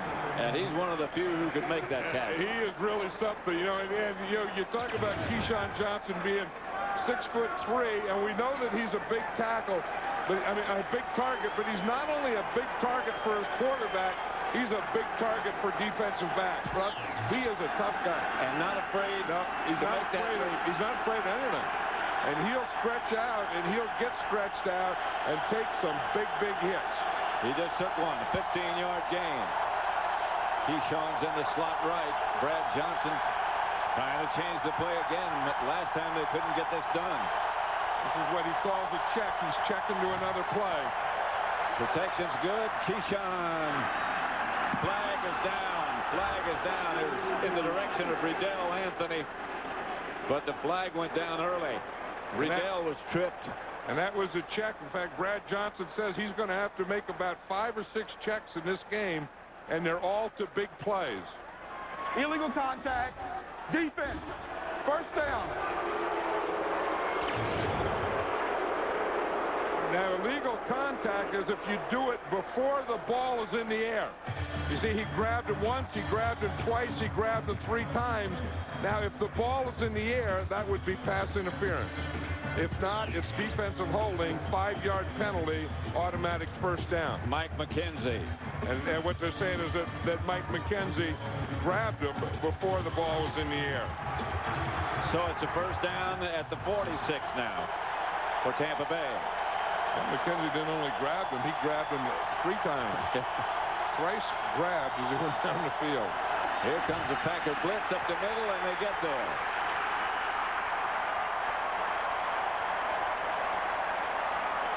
I don't know who was first. Nate Wayne and Bernardo Harris same time. They're bringing, Wayne comes from the outside. Harris is coming from straight up the middle. Bernardo Harris was the first guy there. Then Wayne kept fighting, and then there was a third guy coming from the outside. That was what you call a jailbreak. When you get 3 or 4 or 5 or 6 guys there in the quarterback, that's a jailbreak. 6th time Brad Johnson's been sacked. Brad Johnson, if he doesn't get rid of the ball quickly, he's a sack target back there. That is Warren Dunn, who made the carry over the right side, and he was stopped abruptly. You know, like a Brett Favre can get some pressure, and he can still move around, move his body sideways and stuff like that. Dante Culpepper, he can run with it and buy some time. But Brad Johnson, if he's back there and he doesn't get rid of it, there's going to be a whole bunch of guys jump on him. Well, he had one 21-yard scramble in the first half, but for the most part, you're right. He's not a sitting duck, but he's not a real movable target either. Yeah, the only time he can get to the outside is if the defensive ends, these guys here take an inside move and get caught inside. They're showing blitz again, but they don't. And Brad Johnson fires complete.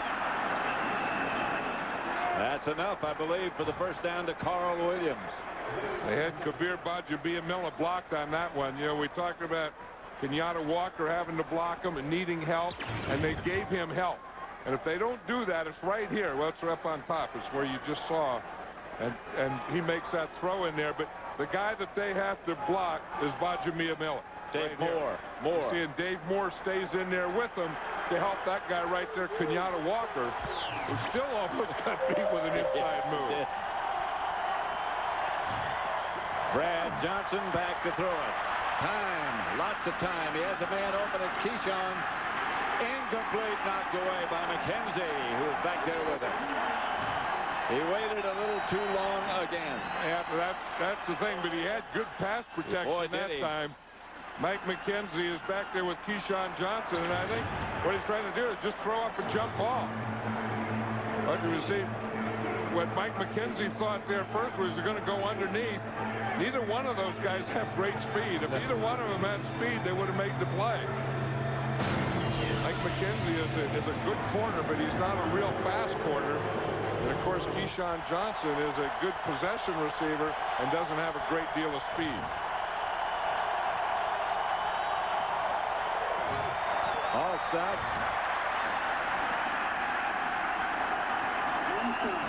Still fighting, but there are too many Packers. He's hard to bring down, but he sure does draw a crowd, doesn't he? Yep. I mean, they came in here. Mike Allstott had a big game last week against the Minnesota Vikings, and the Packers watch that tape all week, and they say he's not going to do that to us. And they're not going to let him do that to him. But I'll tell you, Mike Allstott will get stronger, and his type of running will get stronger in the fourth quarter than it is in the first, second, or third. Brad Johnson in the shotgun. Keyshawn coming back to bunch it. And that's where Brad's looking. Ducks under. Nothing there. Todd McBride came over to take him down. Yeah, Todd McBride is the dime defensive back. The Packers used 4 defensive backs, then they go to 5 and 6 defensive backs. Todd McBride is the 6th defensive back, and you see him here. He just blitzes from the outside, comes all around the corner, and makes the tackle on Brad Johnson. Warwick Dunn was trying to block him. Warwick Dunn should. I mean, that's not a mismatch. One of the things people do to Warwick Dunn to keep him in there is to make him have to block.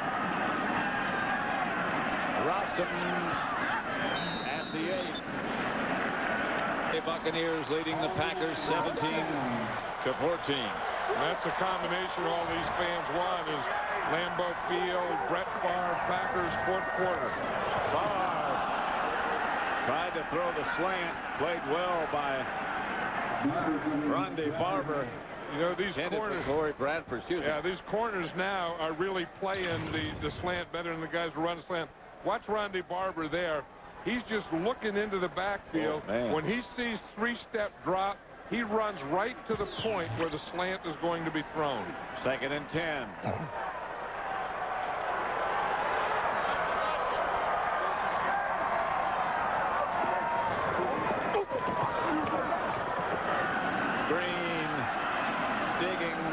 Extra yards.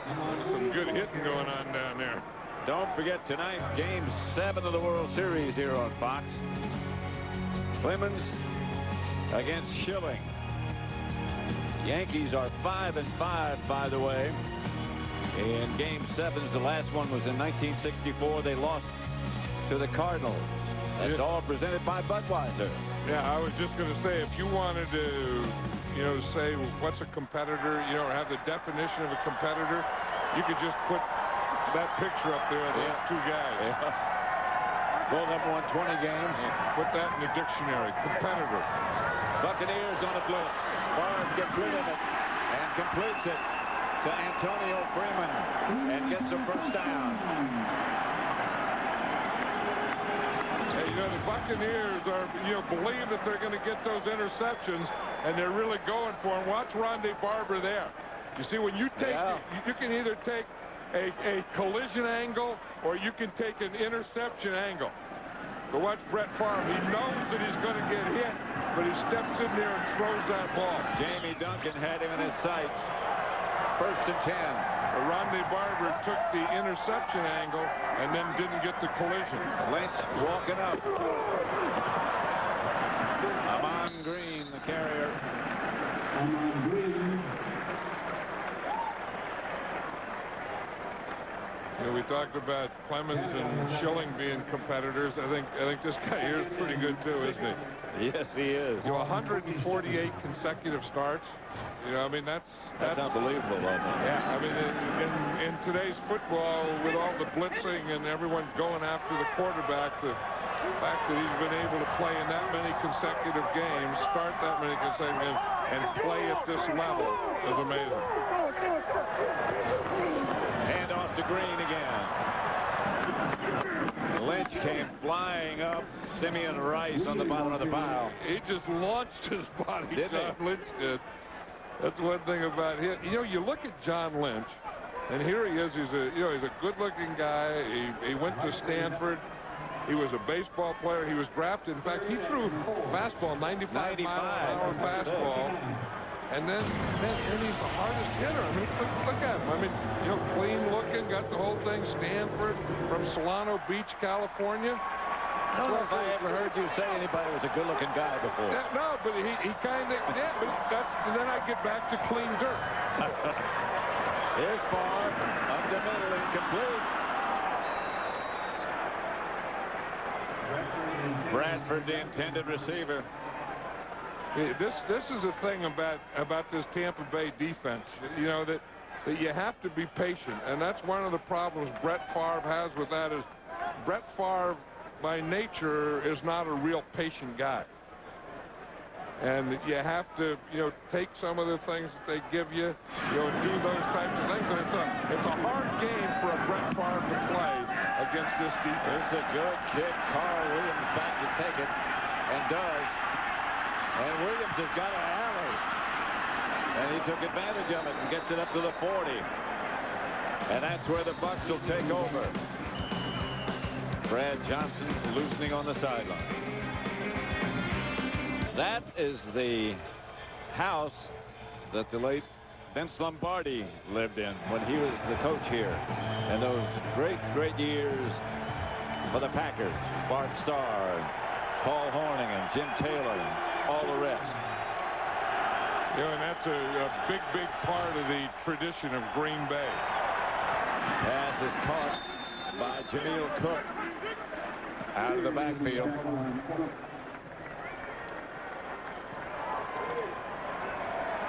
You look at Brad Johnson, he's been sacked 7 times. Remember a couple weeks ago against the Steelers, he was sacked 10 times. He's been hit 3 times, hurried 6 times, but he hasn't thrown an interception.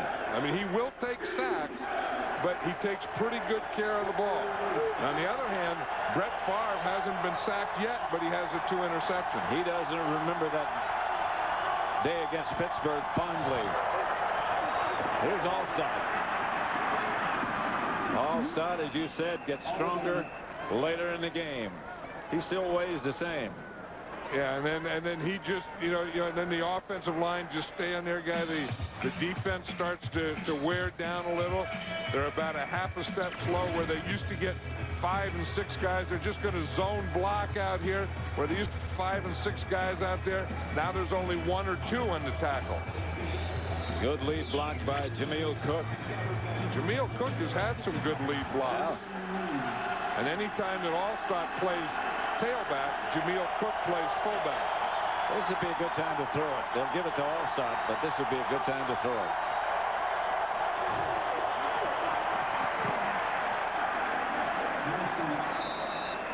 I don't know if he got it or not.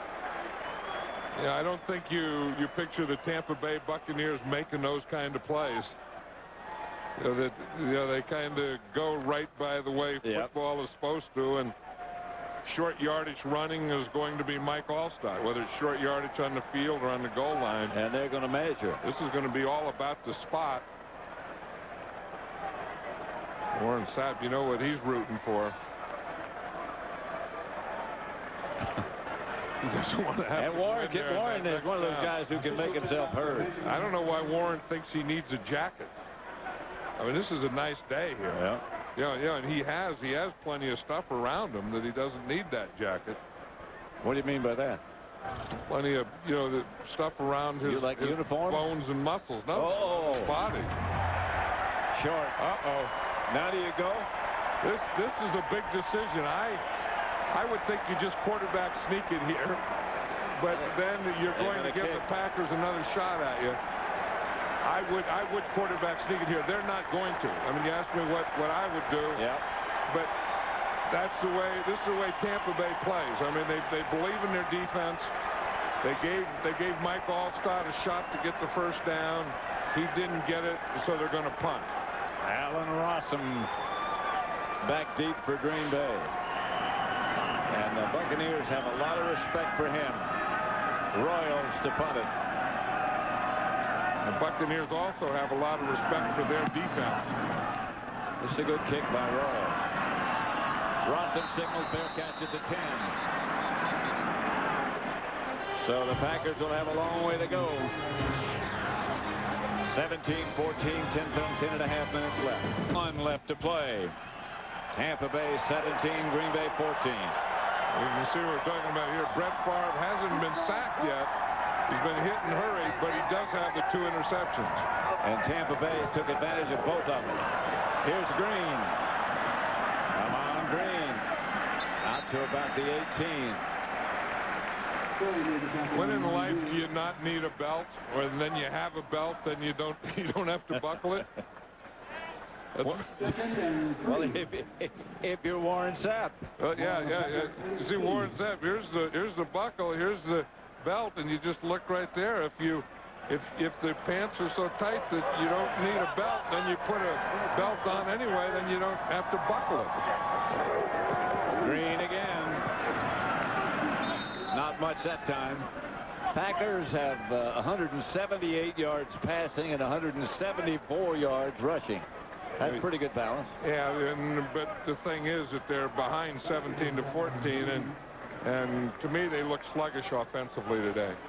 They haven't You know, they've had a play here and a play there, but they haven't been able to string a lot of them together. And again, that goes back to patience, and that goes back to this Buck defense. 3rd and 2. Green is deep. Now the Packers will pass in this situation. Yes, they will. Favre is going to go, and that's going to be out of bounds. Incomplete. Yeah, they've done this a couple times. You see they fake it to bootleg, and then he comes out here to the right, but the farther he goes to the right, the more that he shrinks his field. And then that brings all the defenders. You see all those white jerseys over there, and then just one receiver, and he's up against the line, and there's no place to throw it. He threw an interception in that same situation earlier. So Bidwell's back to kick. And Carl Williams deep. Tony Dungy made a good decision in not going for that 4th down play. Yeah, as it turns out. Because he'll get the ball back in about the same plays with 1st down. 9 minutes left. The Bucs by 3. 9:01 left. I'll tell you, that think cold didn't work today. No, it didn't. Well, that old deal that Tampa Bay has never won a game when the temperature's been under 40 degrees. It's not going to reach 40 degrees. Johnson back. Throwing deep to the referee, who throws a flag.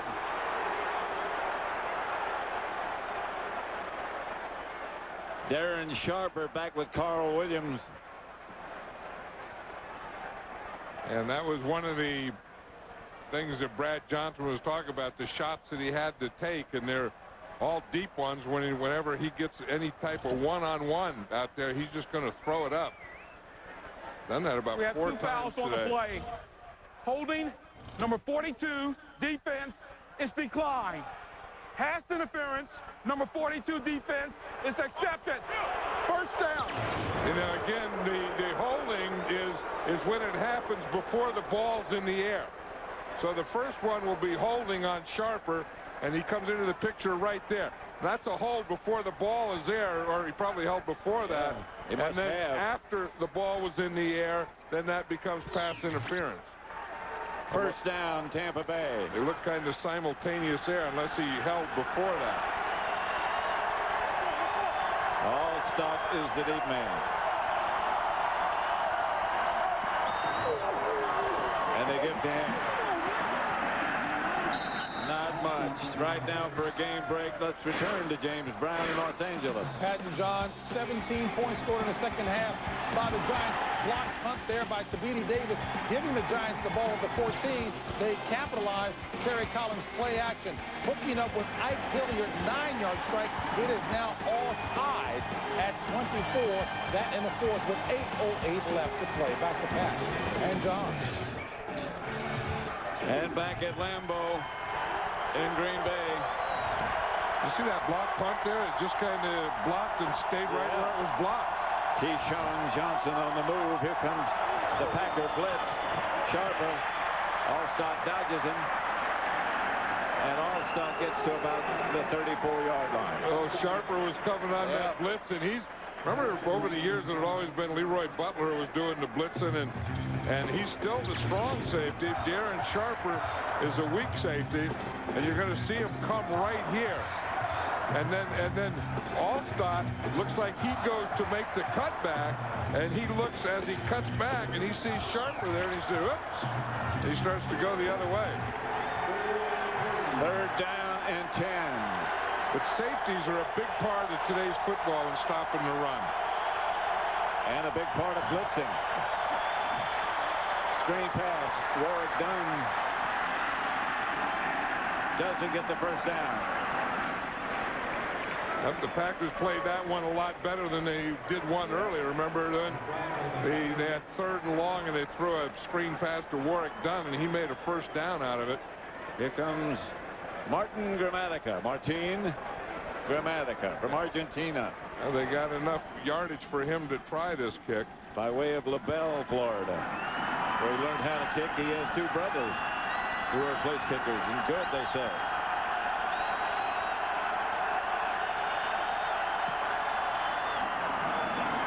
Gramatica is straight and true. My man Gramatica. 49 yards out. Look, he's fighting, guys. He wants some action. Even has dirt on his jersey. Now we're talking. At Lambeau Field, Pat Summerall with John Madden. 20-14, Tampa Bay leads Green Bay. Gramatica about to kick off. Short kick. Rossum will field it at about the 16. And the Packers get the ball at about their own 34. We're looking at Martin Gramatica on that last play. We saw him earlier here. It's been a real physical game for him here. He got knocked down. Telling the official about it, got hit in the back of the head. And he makes one, and he gets excited. Then he starts taking on guys, and guys just look at him, just pushing. Look at Jimmy one. Yeah, and then he comes with another one. He gets knocked right out of frame.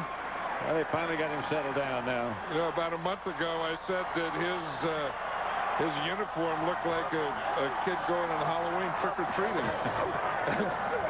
Here's Favre. Going deep. Incomplete. Corey Bradford just out of his reach. So anyway, I said that that he looked like so he gave me this helmet right here, and he autographed. So I carry it with me everywhere now, and what it says is, have you worn it? Yeah, no. To Coach Madden, happy Halloween from your biggest fan, Martin Gramatica, number 7, go Bucs. So wherever I go, I just keep that hat right there. He has a good sense of humor. I mean, I was kidding, but I mean, you look at that uniform, and it looks like something you'd buy in a store, and you take a kid and you go trick-or-treating. He'd be Martin Gramatica. That helmet doesn't look like he'd want to wear it in combat. No, I don't wear it on my head. It just goes with you. Here's Favre. Outside. Complete to Charles Lee. Knocked backwards, but held on. We have word that Donnie Abraham has a back contusion, and he's out of this game. Again, he wasn't starting anyway. Brian Kelly was starting at that position, but Donnie Abraham was playing the nickelback. Gramatica looks like he's had a little too much physical action today. Great kicker. I think he's just thinking. No, I don't think so. I think, that deal when he was pointing to the back of his head? Yeah. They're going to have a tough head for this big helmet. Here comes the blitz. And Favre has to get out of there, and ball's loose. He dropped the ball. That was Lynch who came flying up. No, it wasn't Lynch. It was Abraham. Packers did get the ball. And they got the ball. Dexter Jackson knocked it out of his hands. And you watch him right there. As I say, Dexter Jackson was up there. We talk about blitzing. Dexter Jackson is a free safety. He comes here, and with his right hand, he knocks it out of Brett Favre's hand. Then the old right tackle, Mark Tauscher, has done a pretty good job of blocking today. Picked it up. Carl Williams back deep. The Packer punt sails in his direction. Fair catch. And he just does make it. It almost got over his head. Flag on the play. 4:55 left. Let's see what the penalty is. And there's a flag right back there in the 30-yard line. Johnny Greer again, our referee. Holding against Tampa Bay. Ooh, and that's an automatic first down. Defensive holding, it'll be an automatic first down. Unless the ball was already in the air. Change of possession. Yeah. Yeah, post-possession. Then it would be, in fact, that's what it's going to be. It's going to be after the holding kick, on the return after the holding kick. Number 52 of the receiving team. Tampa retains the ball after enforcement of his penalty. Nate Webster's number 52.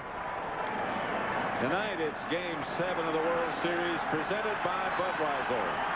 A confrontation between two 20-game winners, Roger Clemens and Curt Schilling. Game 7 begins tonight at 7:30 Eastern, 4:30 Pacific, here on Fox. Not going to miss it. No, heck no. As I go across the hinterlands here, I can be watching that. Allstott's the deep back. And they give to Mike Allstott. And a flag on the play.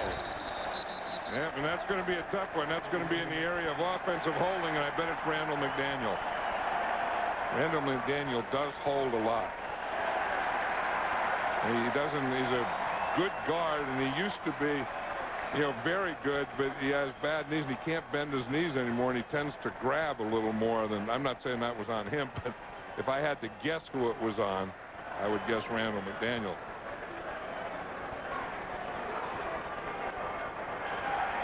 Holding, number 60, offense. Still first down. Number 60 was Cozy Coleman. That's the other guard. He had the right position. I mean, the way Randall McDaniel blocks now is he clamps with both hands. So he starts on every running play. He starts on a hold. First and 16. Bucs back at their own 6. Allstott standing in the end zone. And when you got big old Gilbert there, you better hold on to something, and you have a pretty good target to hold on to. Here comes Sharper. Now he comes out to cover the outside. And here's Brad Johnson scrambling. John Theory chased him down. Yeah, see what Sharper's doing here is he starts to come, and then he sees Allstott going out, and he just goes out with him. That's probably what he was supposed to do on that touchdown by Allstott. Well, it could have been because, remember, he was the closest guy hitting Allstott as he went into the end zone. But we used to call that a green dog, is you come on a dog or a blitz, but if the guy blocks you, you just keep coming. But if he goes out, you peel off and cover him. Somebody's got to cover him. Johnson to Allstott. Tackle by McKenzie. McKenzie had to make that tackle because it was awfully easy to get outside that corner. I mean, watch how easy it is for Allstott to get outside here. Right there, and the only guy there that's going to make that tackle is Mike McKenzie. And that's what a corner has to do, because you're the last line of defense. Especially with Allstott. Right, and if you don't make that play, it's going to be a big play. Less than 3.5 minutes left. The Bucs are 3 out of 13 today on third down conversions. Johnson just gets rid of it. And no flags. Tyrone Williams hit him in the back just as he got rid of it. He was rolling to the right, and Tyrone Williams was coming on a blitz, and as you said, just as he throws, here's Tyrone Williams. He comes off the corner. See, Brad Johnson rolling to the right, doesn't see him at all, and he could have run. Tyrone Williams could have run right through him. Looked like he pulled up a little before he hit him. Out of the end zone for Royals. Rossum is going to field it about the 45. Up the middle is Rossum with room. That's the guy that scared him, and he's going to scare him more. There's a flag on the play. A flag drop back at about the 25. Rossum took it all the way, but a penalty marker down.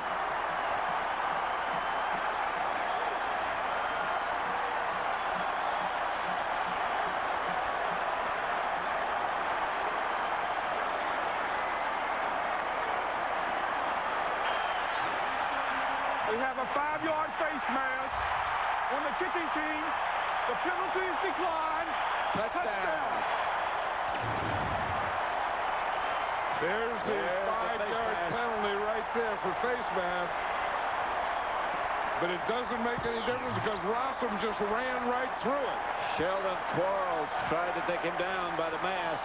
Tony Dungy told us last night, Rossum worries me if he's healthy. Yep.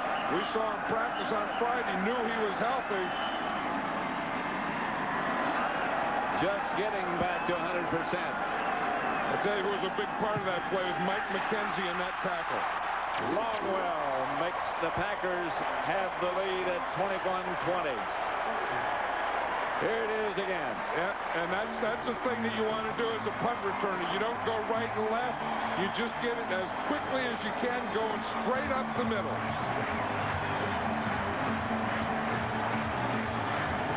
Look at this. You see, you don't wait for anything. Yep. And again, Tampa Bay didn't have good lane discipline. When they let Rossum have that lane, and it was the lane that took you right up the middle. Usually on punt return, you have a right return, a left return, or a middle return. That was a middle return, and Allen Rossum really hit it.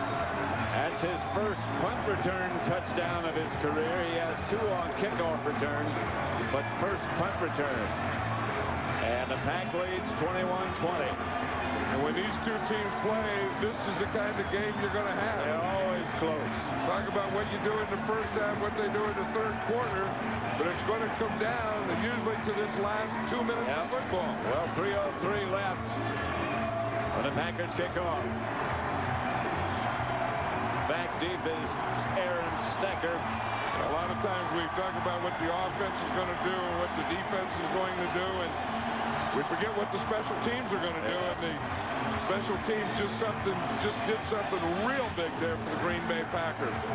Aaron Stecker, who will probably return this kick, went to high school, we mentioned earlier, here in Green Bay. He only lived a couple blocks from here. And Stecker slips down at the 20. Trying to get back up and go again. Next week, it's a Fox NFL Sunday doubleheader, beginning with America's #1 pregame show. JB, Terry, Howie, and Chris will get you ready for the kickoff, followed by an NFC Central battle between these Packers and the division-leading Bears. Then the Saints battle the 49ers in an NFC West showdown or other regional action. Coverage begins at noon Eastern, 9 a.m. Pacific here on Fox. As old Gilbert Brown was down there jumping up and down trying to fire this crowd up. The Tampa Bay Buccaneers have won 2 games this season after trailing during the fourth quarter. Brad Johnson back to throw, is hit just as he lets it go. But Keyshawn Johnson somehow manages to come down with it at the 45. He got the rebound. John Theory is going to hit him just as he throws it. And it's amazing that he could get this much on it to get the ball there to Keyshawn Johnson. Amazing. He can catch it. You see right there, John Theory hits him just as he was stepping up. It's a heck of a catch, too. Yeah, that's a one-handed catch because that ball was high and behind him. But those are the kind of plays that Keyshawn Johnson makes. And that's why they got him. Brad Johnson trying to change the play, but there's a lot of noise at Lambeau now. Packers showing blitz, long count. And Gilbert Brown is clapping. Prior to the snap, false start, number 64, offense. There's Randall McDaniel. If there's one guy you wouldn't think would jump, it would be Randall McDaniel. Yeah, usually the center never jumps. The guards don't jump as much because they're right next to the center and the ball. And the guys that usually jump if someone's going to jump in pass protection or the tackle. Now they put in the pass rushing troops. And this is the guy that they have to worry about here. And Bajabiamila. Somebody's got to help. There's the help. And there's the pass. Warwick Dunn tried to help. And we're going to get the 2-minute warning. Big play by Vonnie Holiday. Huh? No. That's just a hustle play. You just keep hustling until you get them. Back at Lambeau Field, 21-20. The Packers lead. It's second down long.